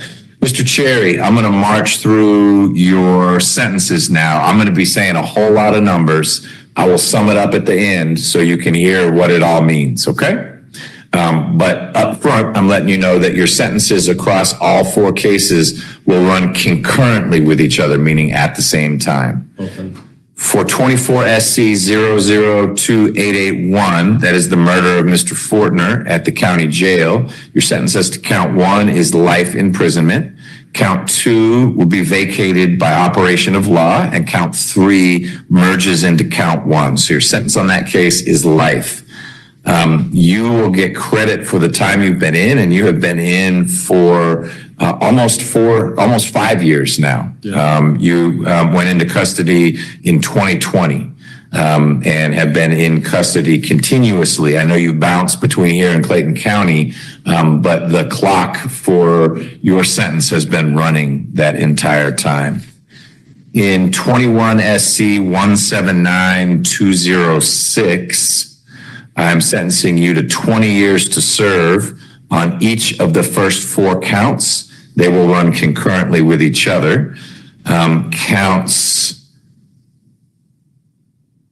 5, 6, and 7 all have to be 5 years, and they have to run consecutive to the longest other count. So they'll be consecutive to count 1, and they'll be 5 years to serve. The fleeing and attempting to elude, were those felonies or misdemeanors? They were felonies, Your Honor. Okay. They would merge. They merge into each other? I don't think you have to worry about that, because if it takes years just to get charged and get sent to prison, imagine the parole board. I'm going to find the parole board hearings for Fulton County. I'm going to try. Sorry, count 9 would merge into count 8. I apologize. Got it. So 9 merges into 8. 8 is 5 years to serve concurrent with count 1. 10, 11, 12, and 13 are being dismissed by the state. and the final count is 10 years to serve concurrent with count 1. So your sentence as to the case ending in 206 is 25 years to serve. That runs at the same time with your life sentence. In 23 SC 187449, your sentence as to hijacking a motor vehicle is life. Your sentence as to armed robbery is life. Those will run concurrently with each other and concurrently with that life sentence in the murder case. Kidnapping will be 15 years to serve. Aggravated assault, 20 years to serve. Those will run concurrently with count 1. The second to last count, let me count here. 1, 2, 3, 4. Count 5 has to be 5 years and it has to be consecutive, but I will suspend that. And then count 6 is 5 years to serve concurrent with count 1. So your sentence in the carjacking kidnapping case with Ms. Carter is life plus 5, but those 5 years are suspended. There's no time that you serve on that. And finally, the stabbing of Mr. Davis, where you had or Davies, where you had a co-defendant, Mr. Bryant, that's aggravated assault is 1 count, is 20 years to serve. That'll run concurrently with all the other cases. So again, your sentence is life. You heard me say several life sentences. They're running concurrently with each other. And then it's plus 5, but suspended because of that 1 gun count in the carjacking case. I have a question. Please. Is you say life, is that with or without the possibility of parole? It's I don't think you need to worry about that, dear. a parolable situation right now. The state removed its recidivist notice because of your criminal history. The thing you heard the official from pretrial services talk about, you have enough felonies where had you gone to trial, the state would have kept in place this notice where I'd be required to make it without parole. So you are parole eligible. I'm not going to surprise you by saying you're not going to look real good on paper to parole because you have a pretty messy criminal history. That doesn't mean you're ineligible for parole. It means there'll be reasons why the parole board, when they do take your case up for consideration, will say, Mr. Cherry has had a pretty scary past. Now you've got He's 37 years old. a bunch of time before you're parole eligible. And if between now and then you do things differently than how you did things at Rice Street, that will give you a better chance. But you need to understand, Ms. This is just these murder cases in this county. He's got other murder cases in other counties. Cabrera is not the parole board. I'm not the parole board. That is an independent body, and they don't call me up and say, what do you think about Mr. Cherry or anything like that. Victims' families are given a chance to be heard. You're given a chance to be heard, but it's a completely different forum. And it's nothing you need to worry about for a little while because your parole eligibility is a ways down the road. But coming out of Fulton County, you are parole eligible. Okay. Okay? Yes, sir. Ms. Cabrera, anything else on behalf of your client, Mr. Cherry? No, Your Honor. Mr. Abate, anything else? Only thing, Your Honor, is as to the first case, he would get credit from the time of April 4th, 2024 for that case, the murder case, because it occurred on April 4th of 2024. It occurred in April. So the first murder case was 2020, but a different murder case was in April. So that wouldn't credit that sentence because he wasn't serving. You are correct. I need to correct myself. I was, because we're running all these concurrently, I like, your clock has been running since you went into custody. Your clock obviously wasn't running, your time served clock, in connection with the stabbing death of Mr. Fortner, because that didn't happen in 2020. But you have been in continuous custody in connection with the kidnapping and carjacking of Ms. Carter, as well as the shooting of the officers, to include Lieutenant Landrum. The 5-ish years is not quite 5 yet. We're 4 years and 11 months. You get credit as to those sentences for those 5 years. For the murder of Mr. Fortner, you will have a year under your belt about a month from today. So all the days you've been in custody since that incident, you get credit for, but you can't get credit for time you've been in custody that occurred before the time of the crime. But that's hopefully that makes sense to you. That's how it ought to work. Okay. Thank you for flagging that, Mr. Bonte. And I'll make sure that the final dispositions reflect that the clock starts similarly for the stabbing of Mr. Davies or Davis. That's September of 2022 and not April of 2020. All right. Mr. Cherry, I will make sure that we get you to your next destination very, very soon. I just don't know if that's Clayton or if it is the Department of Corrections. Okay. Got a whole question, Judge. Is he on loan out to us from Clayton or he? No. That's a great question. For whatever reason, 30 years is a life sentence, so he has 30 plus 5.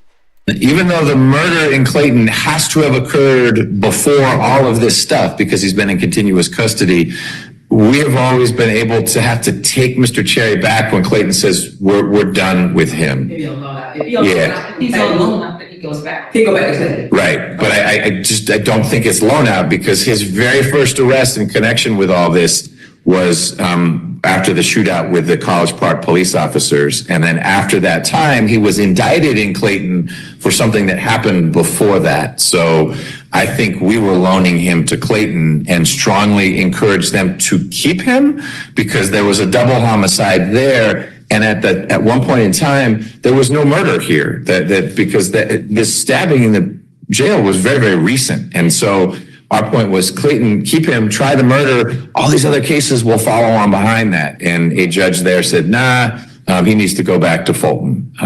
So I don't believe he was loaned to us by Clayton. I think that's right. But we will certainly let Clayton know if you want to handle your business, now's the time to do it. And I'll call and see whatever it is that I can do if anybody is willing to listen. To see if they can actually take him to Clayton as opposed to taking. I know the DA's office, the buck stops with that judge. DA's office tried and didn't get traction. I tried and didn't get traction, but we'll be working on that. Okay. You know who we need to get a hold of that judge and make him do his work? Judge Van's bailiff. Yep. Okay. He poo-pooed all over that judge. Yes. He stabbed a person in jail in 2020, but 30 sometimes, but that person didn't die. But he was in jail for murder. And then he stabbed someone in April. Just in April. He died. And then he was in a police shootout when he was not in jail. And he shot a cop right in the chest, but he had body armor on, and the bullet ricocheted and hit him right in the neck, the cop. No, he's not a people person. So he gets 30 plus 5 at least. Let me move this back over here.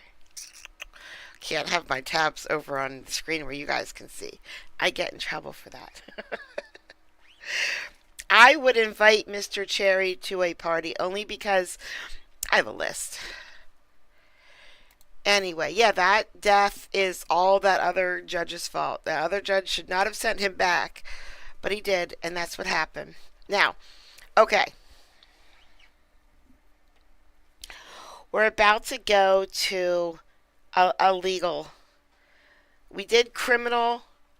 You know, we did crazy, we did criminal. Now we're going to go to a legal battle. So there's a lot of legal words. I thought it was interesting. I don't know if Beck is still here. Beck, are you still here? Because this is your judge. But that's what we're going to do next. Get ready for your eyes to gloss over. But some of you will enjoy it. Fozzie, go back to your game. Fozzie, you're not going to like this one. Go back to your game. God bless the United States. Great state of Tennessee. It's all the courtroom. Be seated, please.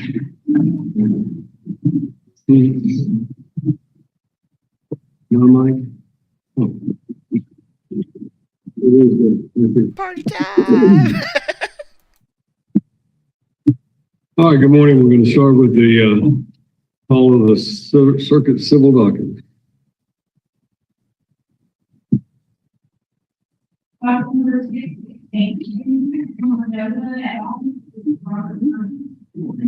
Don't worry, the audio gets better. Yes, always watch the bottom. Always. Never look her in the eyes. 5 September. We agreed that provided it this morning. I filed a supplemental responses to undisputed facts that were filed by Mr. Olson this past week. They received those on Thursday.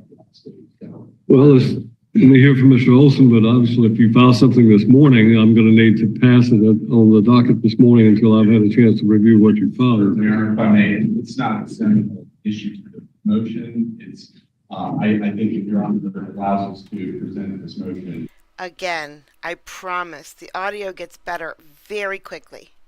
And here's the issues, you'll understand why that pleading has really good effect on today's motion. All right. If it doesn't have any effect, you probably shouldn't file it. That's usually my rule. But if I could, we filed a motion that I think is something the court has to address before. Has Your Honor looked at the motion to dismiss this civil action or compel discovery? Okay. When this man take a deposition of his client, is that correct? We did two things when we got this. Number one, we served a subpoena on Mr. Rich to get information that would be, but really part of it. We did two things when you got what? When this civil action was returned by the Court of Appeals. Okay.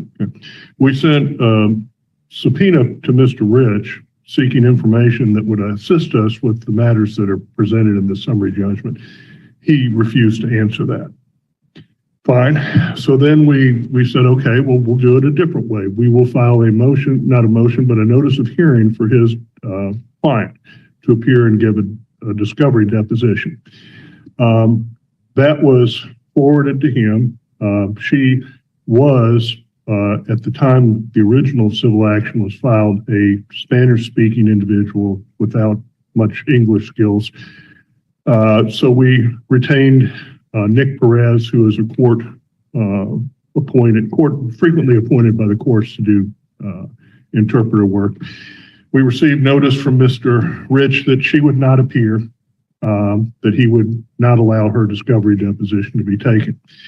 I have filed a motion and an affidavit saying that that is very important to our ability to respond to this summary judgment motion. I've not ever been in a case where people just refuse to do any discovery and then expect to move forward with the summary judgment motion. And I've laid out in Your Honor is well aware of the rules and the things that are associated with it, but I've laid out, the specifics of Rule 30 regarding depositions, Rule 37 regarding sanctions, also set forth Rule 56.7. If a summary judgment motion is filed and you need extra time or discovery, then by all means, the court will get it, generally give it. I'm just in a position where apparently the only way I'm going to get any discovery that is related to this matter is by this court either mandating it, or personally, I feel like this is probably a case that could result in the sanction of dismissal. And I'll tell Your Honor why this. Well, when I can finish, it'd be nice. Trying to keep a running tally in my head, specifically on the information that you requested, Mr. Olson. So let me let him conclude his argument, then I'll give you a chance to respond. The problem. Sorry, Judge. It's his first day of lawyering. He doesn't know. I've had, and I've attached this a document, and we've submitted it actually in association with this case, is this case as it seeks damages from an attorney who sought attorney's fees who was helpful to her. That's the finding of the. I think that the basis of the claim is that it was a wrongful filing of an attorney's lien against his client, and For that reason, they claimed that it was a violation of the ethical standards as well as other things. And so the question becomes, why do you feel that you need at this point? He's filed a motion for judgment on the pleadings, and I'm going to let him address that. Or in the alternative summary judgment, reading through the pleadings, it appears to be more argued as a summary judgment motion. But I'm wondering, in view of the status of the case, what do you, in the allegations having to do with this, why do you need to depose his client? We have never had access to her or anything other than this. She retained my client. My client acted as her attorney. My client filed the civil action. She repeatedly appeared at my client's office. She repeatedly utilized the services of my client's office. She repeatedly used the services of my client's assistant at the time, Emma Hockaday, who was a Spanish-speaking person. We're not at all sure she knows about this civil action. We had a recent trial before a special magistrate who was appointed to hear things. No one appeared at that. The client did not appear. No one appeared. What we're looking for is this something you want to pursue, and what are your damages? Because this court has previously stated, Judge Wallace, in an order that I've submitted to this court in this matter, saying this is not a matter between attorney and client anymore. This is a matter about attorneys who are fighting about attorney's fees. That was what Judge Wallace said. And we're interested in seeing what is actually going on in this matter because, as the Court of Appeals said, and everybody said, a Court of Appeals, Circuit Court, everyone, this lady was helped by what took place. Just didn't sign off on the new contract. This lady was helped. So we're interested in knowing, because there has to be malice. We're interested in knowing what the malice is that they're claiming. So that's why we're interested in that. Guys. We think it's appropriate, and we think that it's necessary before we can go forward with summary judgment. A contract. Thank you. No. Your Honor, that's a lot to address, but I'm going to try to encompass kind of everything and respond to what Mr. Olson was saying on behalf of his client. Number one, just to state off from the beginning, the information that was sought in that subpoena is my personal attorney-client contract with Ms. Cordova governing my legal services in this matter. It has no relevance. It has no stated relevance. I asked Mr. Olson in good faith under the rules of civil procedure to state what relevance it had. And Your Honor just asked him a very direct question, what relevance does it have? And he provided that meandering response where really there is no basis or reason to take the plaintiff's deposition. And he should stick with that. He should have just stuck with that. Attorney-client confidentiality. He has no right to know what my contract is with her and what our discussions are. But no, he doesn't stick with that. Nope. We're here today to request that this court grant judgment on the pleadings pursuant to Rule 12.03 or in the alternative summary judgment under Rule 56. The undisputed facts in this case demonstrate that defendant attorney Robert Martin maliciously prosecuted an unethical attorney's lien in this case against the Cordova family in clear violation of Tennessee's rules of professional conduct, specifically Rules 1.5C that mandate that an attorney has to have a contract with his client for take or pursue a contingency fee, and Rule 1.5E that says if I'm an attorney and I'm planning to split my fee with another attorney in an outside practice, the client has to agree to that fee split in writing. Both of those things were not done. Defendant admitted his conduct and admitted his violations of the professional rules of conduct. The defendant's wrongful pursuit of this unethical attorney's lien spanned more than 6 years, and it lacked probable cause. It was motivated by malice, and it was ultimately terminated in the plaintiff's favor, which is all that's required for this court to make judgment today. The record supports a ruling in favor of the plaintiff as a matter of law, and specifically, the legal standard is... Okay. Long story short, all right. She was married, her husband died, and then there was a bunch of lawsuits, okay? It's about $150 million in legal fees on the line here. which is a lot, which you don't know at first, but they'll talk about it later. Right now, they are in front of the judge because the one lawyer wants to depose the widow.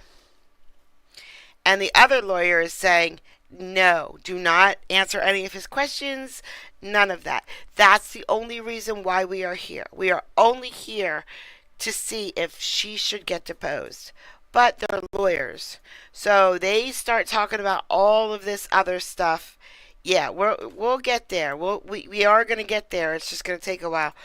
The judge tries to keep it on the topic, but just so you know, this case was brought before him before, and he ruled. And then they appealed it, and the appeals brought it right back into his lap again and said, nope, you got to redo it. So they're redoing it now. The judgment on the pleadings is appropriate when taking all factual allegations as true. The moving party is entitled to judgment as a matter of law, and I'm citing Satterfield versus Breeding Insulation Company, found at 266 Southwest 3rd, 347, and that's a Tennessee Supreme Court case from 2008.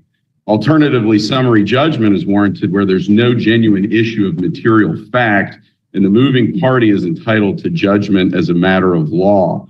And we cite the Rye versus Women's Care Center of Memphis case found at 477 Southwest 3rd, 235, and that's a Tennessee Supreme Court case from 2015. Here, both standards are met because the defendant's own admissions during his deposition of his unethical conduct confirm his lack of probable cause and the presence of malice, those two elements in the case. So to discuss the elements of malicious prosecution and why judgment is warranted here, Your Honor, and that is, first, plaintiff must show that defendant lacked probable cause. And to succeed on a malicious prosecution claim, to succeed on this claim, defendant has admitted to violating the ethical rules by charging a contingency fee without a written contract and attempting to share that same fee with another attorney in the outside practice.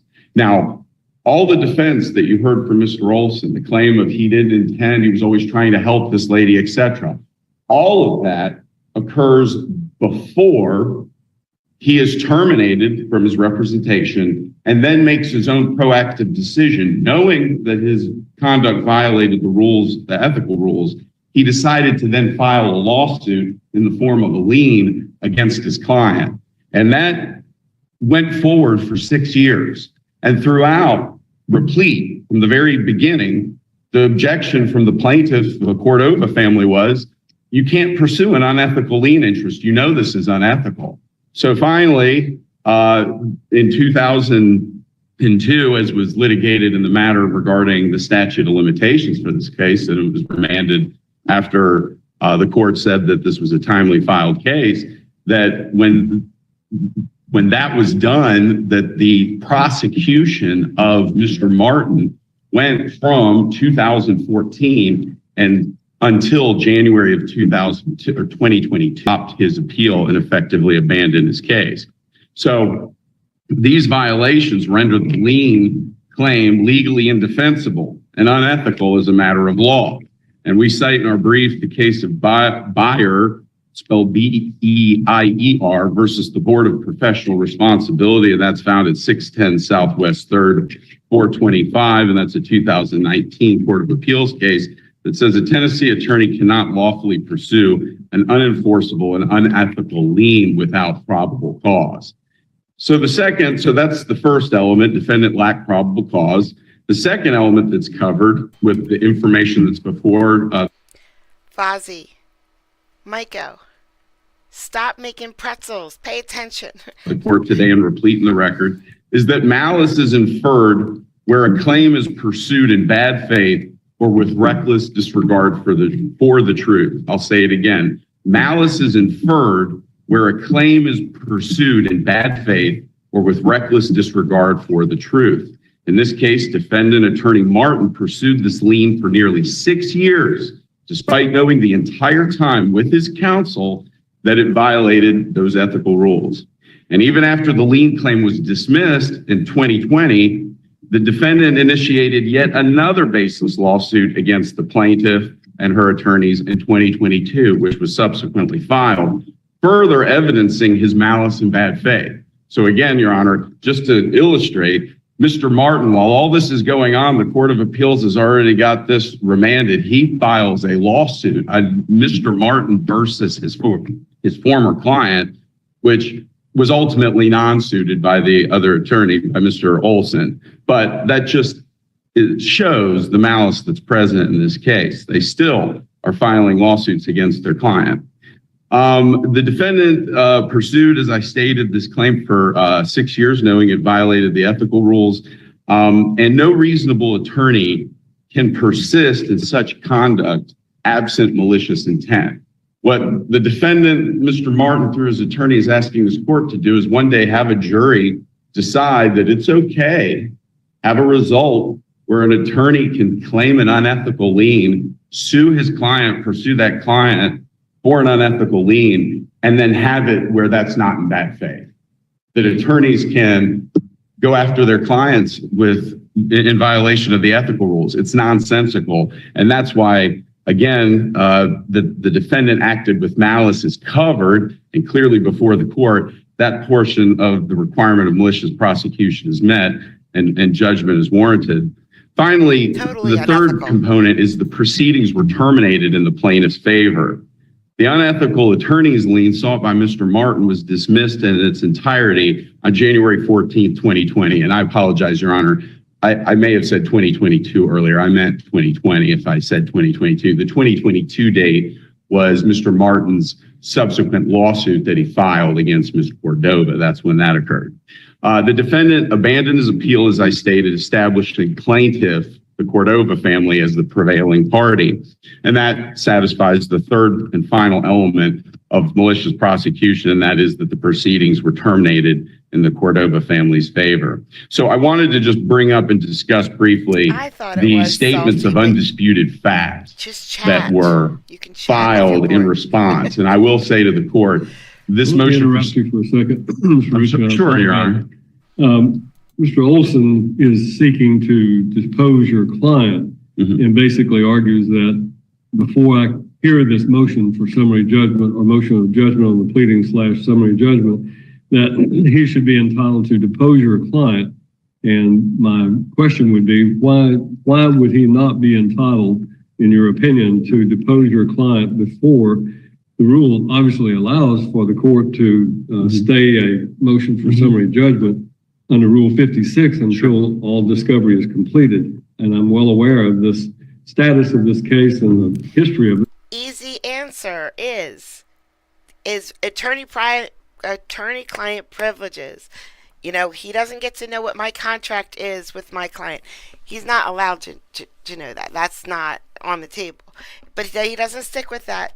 Nope. Because I issued a ruling that the Court of Appeals reversed because of the statute of limitations that I ruled. They ruled that it had not expired. So as a result of that, we're now back before the court, and the issue becomes whether or not Mr. Olson and his client should be entitled to depose your client, if nothing else regarding damages that you're claiming, because I think that's an issue that obviously, if you are successful in your claim and you make a strong argument why you should be, then under the circumstances, he would still nonetheless be entitled to depose your client, I would think, as to what actual damage they have sustained in regards to his having filed this lien. So can you address why you— Absolutely, Your Honor. And I appreciate the question. It's a great question. First and foremost, the court today can issue a judgment. What we seek is a judgment on liability. If the court says malicious prosecution occurred today, you have to have, if you pursue an unethical attorney's lien that you know to be unethical and against the rules, that is malice. And as I stated earlier, malice is inferred where a claim is pursued in bad faith or with reckless disregard for the truth. So if Your Honor makes a ruling today saying malicious prosecution has been met on liability, then absolutely we would allow Ms. Cordova to be deposed on the issue of damages. And we would further ask, as I filed for a motion for protective order, that her testimony be limited. Because again, I want to point out that and it was kind of what I was about to get to, but it's very timely and germane, that the statement of undisputed facts, the counter statements, Mr. Martin's defense to our motion for summary judgment, filed back in September of last year. This response was just filed this past week, and he puts in there in defense, these are the facts that he argues are why the court shouldn't issue a ruling on liability for summary judgment. And I think this illustrates why Ms. Cordova's deposition isn't necessary for your finding. And that is, he says, one, the plaintiff consented to Mr. Martin being involved in the case. Again, irrelevant. Now, she denies it. She filed an affidavit. The court has her testimony. But again, it's irrelevant. He decided to prosecute the case. The case begins, and the malicious prosecution determination begins where he started filing the lien that he knew to be unethical. Has nothing to do with whether or not he argues Mr. Cordova agreed to his initial involvement in the case. He says things like, plaintiff met repeatedly with Mr. Martin. Again, irrelevant. Failed to submit or has not established any malice as Mr. Martin has acted without malice, and explains how nice he was during the time that he was representing her without a contract. Again, wholly irrelevant. Malice is inferred based on his bad faith, his continued conduct in pursuing a lawsuit that he knows to be unethical. He says the plaintiff benefited from the actions of Mr. Martin while he represented her. Again, irrelevant. He filed a lawsuit against her. That's where the calculation begins. The plaintiff, he says, again, Robert Martin never acted with malice. That Ms. Cordova, again, approved of his initial involvement in the case, so on and so forth. And so all of these claims are denied. But moreover, Your Honor, there just isn't a defense. The entire response that they filed rings hollow on any liability. Mr. Martin admitted under oath to my face in front of a court reporter that Your Honor has, and I have the testimony with me, but he admitted to the violations of the ethical rules. And he admitted that he pursued this lien for over 6 years against the Cordova family. So again, the liability aspect of this case, judgment is absolutely warranted. And when judgment is entered against Mr. Martin in favor of the Cordova family, then we can obviously proffer Ms. Cordova for the proper purpose, which is to talk about damages. And I will offer to Sunil, that's normal. That you don't get the video, you just get to go and look at the video. That's a normal thing. Your Honor, that damages in a malicious prosecution case are not just limited to just like economic damages or interest or the delay in monies, which are also claimed in this case, but they're also punitive in nature. They're awarded by a jury for bad faith. The actual act itself is punishable by damages in a malicious prosecution suit, which is sought. And again, Ms. Cordova can't provide anything to that. All the jury needs to hear to render its decision is Mr. Martin's conduct. And it's not that the burden shifts, but similar to those kind of cases, it's on Mr. Martin to explain, what, he did and do it under oath, and to try to offer why he wouldn't have brought this claim or why he thought he was acting ethically. Instead, he admitted he was acting unethically. So again, Your Honor, on the issue of liability, that is fairly airtight. There's nothing for a jury to award under that. And if we get to the issue, or when we get to the issue of damages, we'll be happy to provide Ms. Cordova under a limited protective order so she doesn't answer questions all about from Mr. Olson, grilling her for an afternoon about how much she talked to Mr. Martin's assistant, or how much she liked Mr. Martin, or, how much she liked Mr. Hodges at the beginning of the case. It has no relevance.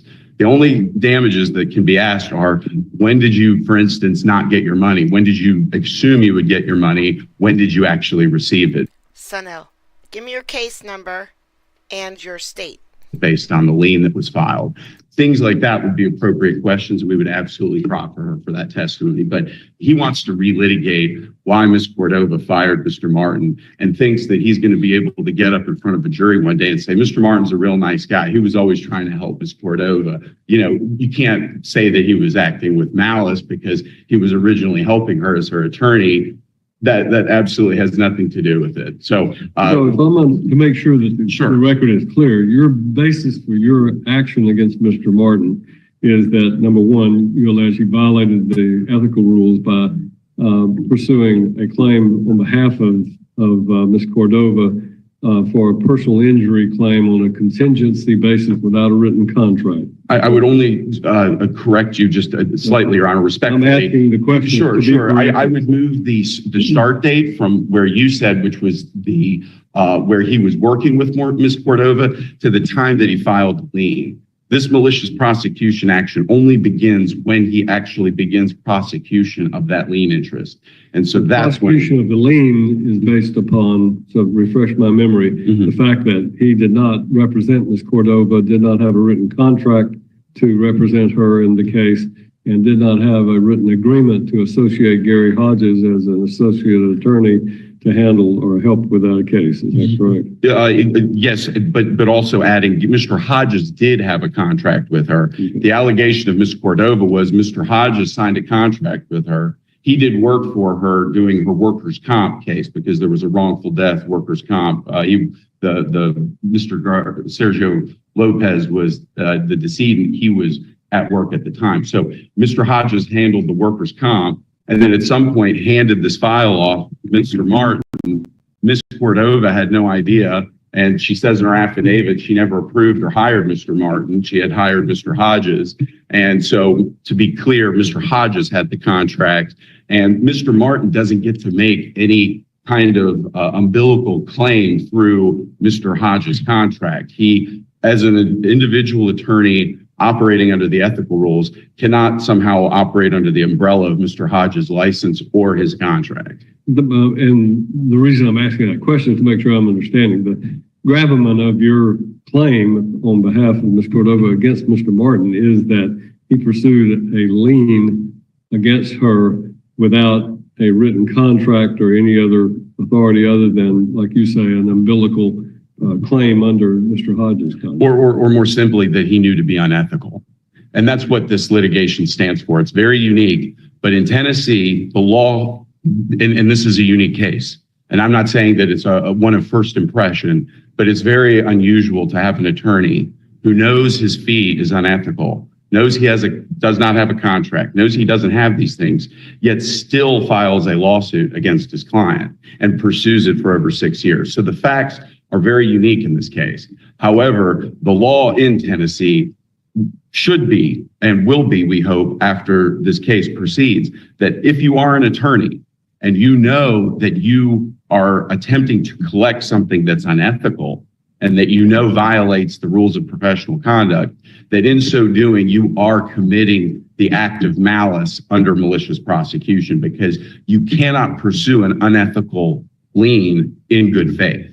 And that's ultimately why the jury could never find in Mr. Martin's favor on liability, because pursuing something in bad faith that is unethical is by definition with malice under Tennessee law. So that is why we think that all the liability prongs of malicious prosecution are met, and the only matter remaining before the jury in this court is damages, and to what extent Mr. Martin is liable for his acts of malicious prosecution against the Cordova family.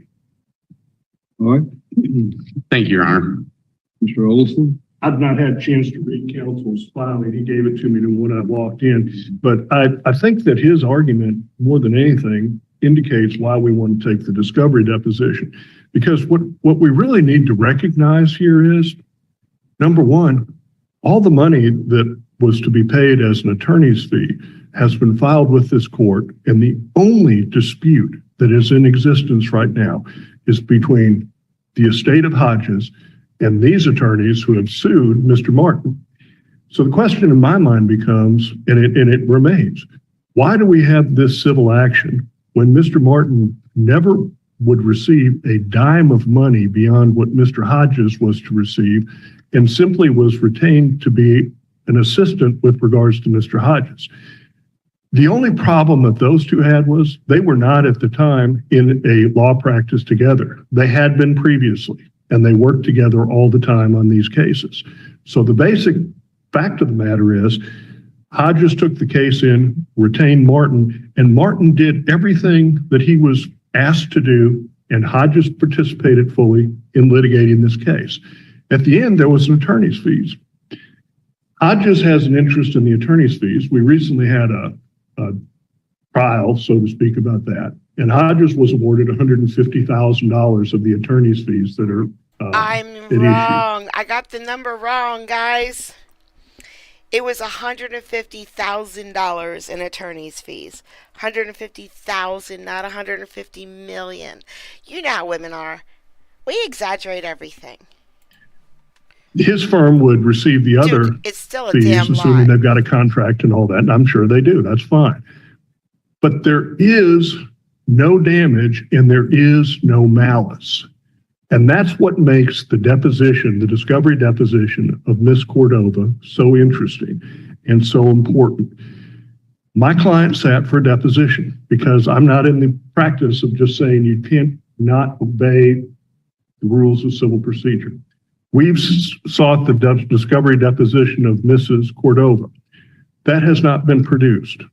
We've sought the discovery of what is it that she lost. Respectfully, what we sought from the other counsel was, tell me what she lost, because she had a guardian ad litem and every dollar that she was to receive has been distributed. When this case first began, years ago, counsel was on TV when we were having a hearing, the first hearing here, saying that this is an attorney trying to steal money from this woman. No, she couldn't have been a minor because she was married. She's widowed. Jack all he wants. I was there. Well, it's not in the record. I challenge counsel to produce that video to court, and it's not in the record. I recall the arguments that were made at the prior hearing in this case, and the fact that I had to end up entering an order that regarding the statute of limitations defense, and that case is why it went up on appeal. So I recall the arguments that were made on both sides at that time. So I'm not assuming that Mr. Olson is telling me facts that are factual evidence. It is argument. It is not evidence. So, but I think when I look at it again, we want to take the discovery deposition to see what the basis of this is, because I'm going to be honest with you.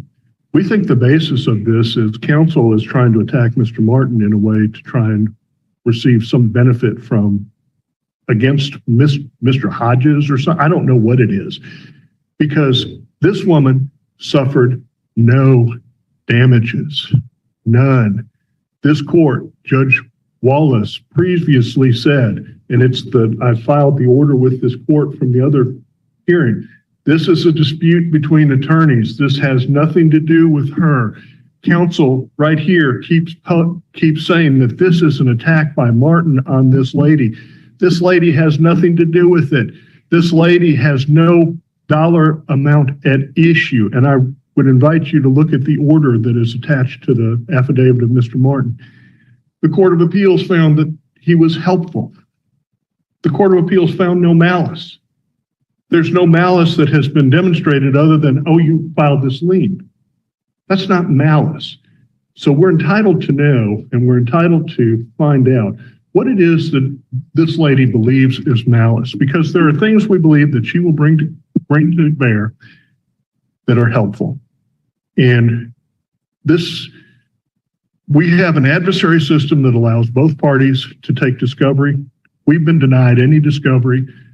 They want to proceed on and pretend like nothing ever happened before a certain day. That's not how it works. It might, but that'll be a motion in limine for this court. Right now, the river that we have to cross is discovery. We want to take the discovery deposition, because when we do that, we're probably going to file our own motion for summary judgment. Well, Mr. Rich, I understand you oppose this. I'm going to grant the request to allow depositions to take place. The reason that I do that is because, number one, discovery is generally favored in these situations. And number two, the issue that you argue is that the grounds or all of the factors and all of the grounds that they have to establish to show the malicious prosecution have been met by your evidence. But by the same token, the malice is inferred under certain things. Inferring it malice is not necessarily something that couldn't be rebuttable. So as a result of that, it is this court's opinion that it would be more appropriate to allow a complete discovery to take place before we go into the motion for summary judgment. So I'm going to simply stay the argument of the motion for summary judgment and allow the discovery depositions to take place. Your Honor, if I may, understanding the court's order, specifically, you asked Mr. Olson about this earlier, but I don't think there's many ways or any way really that Mr. Olson is going to be able to ask Ms. Cordova, how was Mr. Martin engaging in malice? When the whole theory of the case simply is the legal argument that he brought an unethical lien against her. So this is a hotly adversarial case, as Your Honor knows. There are clearly grounds to object to an argument, to a question, and even in a deposition, if the question is asking for a lay witness to make a professional or a legal opinion about something, and the definition of malice is in fact a legal definition. Sure. And for that reason, if that question is asked, you may reserve your objections, or you can make the objections on the record and take it up. This is just a situation where inferring that malice exists is not the same as actual proof. Although clearly the case law states that you can infer it based on the behavior. Mm-hmm. I'm only allowing the deposition to take place out of an abundance of caution to ensure that both sides have a complete and adequate opportunity, because this case has already been on appeal. In return, I don't intend to allow a reversible error to occur a second time. So, understood, Your Honor. I will say to Your Honor that this is going to be a circus, this deposition. I anticipate that Mr. Olson is going to ask Ms. Cordova about what he did during his legal representation for her, why she fired him. She's going to go into, he's already tried to subpoena my personal attorney contract. He's going to ask her attorney-client privilege things. What are you talking to Mr. Rich about? What is your fee agreement with Mr. Rich state? I'm just saying that this is going to be that. And I've specifically requested, anticipating that this might happen, a protective order. And in this case, Your Honor, we absolutely need it. I mean, if I could, I would ask Your Honor to be there present to just field these. I know that you can't, but you can ask all you want. I understand. My days of sitting in on depositions are understood. No, and I appreciate that, and I'm quite jealous of that. But this is a lady who suffered the loss of her husband. She filed this lawsuit, and as a part of the damages, I want to say, counsel said she suffered no damages, and he kept saying that. She had a delay of her payout. The money that she finally did get came over a year after all of this was litigated. So the original lien sat on all of the proceeds for a while before the court actually distributed the funds under the cloud of lien for Mr. Martin. So that interest alone is a part of the damages, but that's just one component. But all I want to say is I think that it's absolutely necessary for Your Honor to instruct or provide some protective order that says counsel can only ask questions to Ms. Cordova about conduct occurring about the malicious prosecution. That's what we're here about.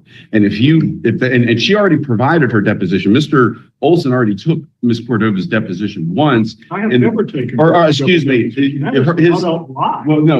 client, I meant his client. He came in later in the case representing Mr. Mosley, Carlton Mosley, and that party did take Ms. Cordova's deposition in the underlying litigation. The argument is that Ms. Cordova has been deposed by Mr. Martin's side of the case. Well, no. In the underlying litigation in Nashville Ready Mix, there was a defendant, a dispatcher at the concrete plant, who was alleged to have had liability for the dispatch of this truck that knowingly didn't have brakes on it. That individual was named Carlton Mosley. That individual ultimately hired Mr. Martin. In the lawsuit before Mr. Olson, I apologize. He hired Mr. Olson. Prior to that, Ms. Cordova was deposed. I believe you were present. I was not. Okay, well, Mr. Mosley's... Deposing her in a prior case would not necessarily address any of the issues that Mr. Olson seems to want to address, would it? I mean, I think that they go absolutely in depth about the underlying case, who she is, all of kinds of different questions. Again, I think that what's going to happen is this is calculated for harassment. This lady lost her husband, and Mr. Olson is going to attempt to make this the hardest thing that she's ever been through, which has no relevance. Because again, I would submit to your honor that the malice is never going to have a calculation on anything that comes out of Ms. Cordova's mouth. We can't assess malice based on anything Ms. Cordova is going to say. It's only going to come from the jury's review and this court's review of Mr. Martin's actions during his prosecution of his lien. So what I'm saying is we can expect Mr. Olson to ask questions about times that I've met with Ms. Cordova. My contract, he's already subpoenaed this. And what I'm going to say is I'm going to object and instruct Ms. Cordova not to answer this, but this deposition is going to be an absolute circus. So I would request that the court put some parameters on Mr. Olson's questioning so that we know what we're walking into. And Mr. Olson knows that he can't start asking questions of Ms. Cordova. For instance, how many times did you meet with Mr. Martin at his office in the year whatever before you were terminated, right? Because I'm going to say objection. It's irrelevant. There's never a way that question could ever be calculated to lead to the discovery of relevant evidence. He'll pursue it, and we'll go back and forth. And so I think that a protective order on specific issues where Mr. Olson was allowed to explore on behalf of Mr. Martin are necessary. Otherwise, this is going to get out of hand, and it just will be a waste of everybody's time, because I'm not going to allow Ms. Cordova to go ahead and be harassed and bullied, and which is what I expect to happen. Because again, Mr. Olson, I think, has just as much angst about this case being filed as Mr. Martin does. And so they're going to be ready to come after his former client. And I think that the court in this case needs to identify that Mr. Martin's already admitted to unethical conduct. And in this case, we can't just give him carte blanche authority to just mow over this poor lady who lost her husband. So I would respectfully request a protective order on those grounds. All right, Mr. Olson, will respond. Now we're only dealing with a protective order request. Yes, Judge, we are definitely not only dealing with the protective order of the deposition. We've gone into all kinds of things today. It's a word salad. And respectfully, we're going to ask respectful questions to a lady who's been through a tragic situation. She is remarried and she lives in Montgomery County, Tennessee. We know that because we thought about subpoenaing her and we found out she's bought property and is remarried. She lives in Montgomery County. That's the only way we know that. We do not intend on harming her. We do not intend on doing anything. I'm not going to set up a camera and record her as this counsel did with Mr. Martin. Don't plan on doing that. I plan on sitting down. Versus standing, that's what it's not a surreptitious video, I think. No, it wasn't. It wasn't surreptitious, but it's silly. It's a videotape deposition. It's absolutely silly in this case. But we're going to ask respectful questions, and this is one time I'm not asking the court to take my word on it. I've practiced with Your Honor. I do not ask questions like, what is your favorite color? I'm going to ask specific questions. For example, you've sued Mr. Martin for $1,350,000. Did you pay any attorney's fees other than what was allowed by contract? Did Mr. Martin do anything that was intended, in your opinion, to detract from your case, demonstrate malice, that type of thing? And I'll have a number of questions like that. I'm not the one who's going to spend 3-4 hours with a video camera. I'll probably be about an hour and a half and I'll be done. I don't think I've taken a deposition of more than an hour or two in a long time. So I find this whole process to be offensive. He's entitled to object if he thinks that it's appropriate. I will state on the record why I think the question is appropriate, and we can certainly come back to the court. And you can say, yes, that's appropriate, or no, it's not appropriate. It's not going to be anything, I don't think my reputation as doing this kind of thing is anything but polite. And I've been polite to everyone in this case. So this is obviously a heated case. I'm going to, I've already ruled that the deposition will take place. It's a heated case, I will guys. take the plaintiff's motion for a protective order. I'm going to look at that, and I will issue a written order regarding whether or not such an order is necessary, and if it is necessary, under what conditions that protective order will address. So I will get that to you hopefully in the next few days, and that way you can plan on your deposition. Would you like me to draw an order that it'll be allowed subject to your Honor's protective order? Yes, you can draw an order saying that your motion to allow for depositions will take place, was granted, but that I will be issuing a separate order regarding it. I told him he needed to stick with attorney-client privileges. And he's not allowed to see what is in his contract with his client. But he didn't stick with that, guys. The plaintiff's request for a protective order. Thank you very much. And now there's going to be a deposition. And now he's going to depose his client because he did not listen to me. Nobody ever listens to me. Look what up. Oh. I'll look it up. Okay. I didn't start. I forgot to get OJ up, so it'll be up in a minute or two.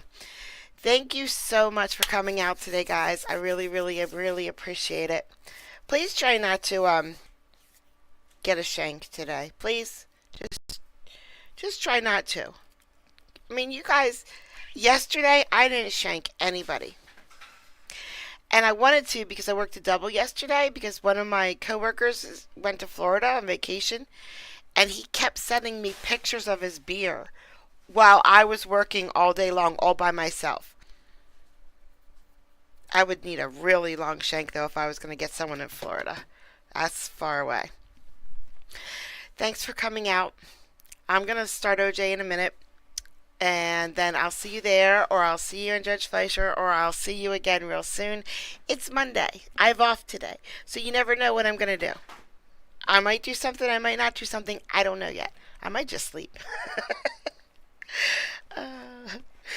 Bye, guys. Thanks.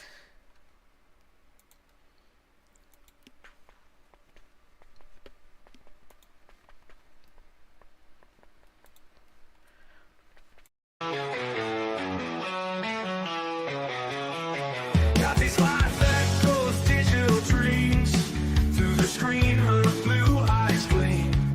Wicked humor, sharp as a knife. Her stream sparks electric light.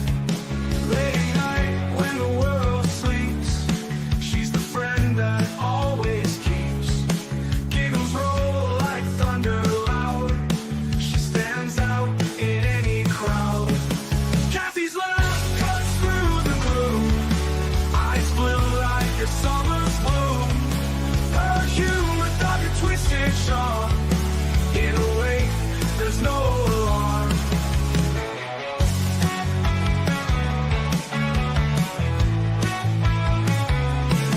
Dreaming tales late into the night. Her laughter feels just right.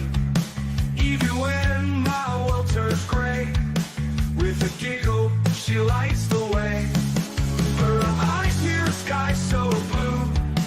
In her jokes, there's a truth so true. With each stream, she brings the light. Turns dark days into bright. Kathy's laugh cuts through the gloom. Eyes blue like a summer's bloom. Her humor, dark and twisted, sharp. In a way, there's no alarm.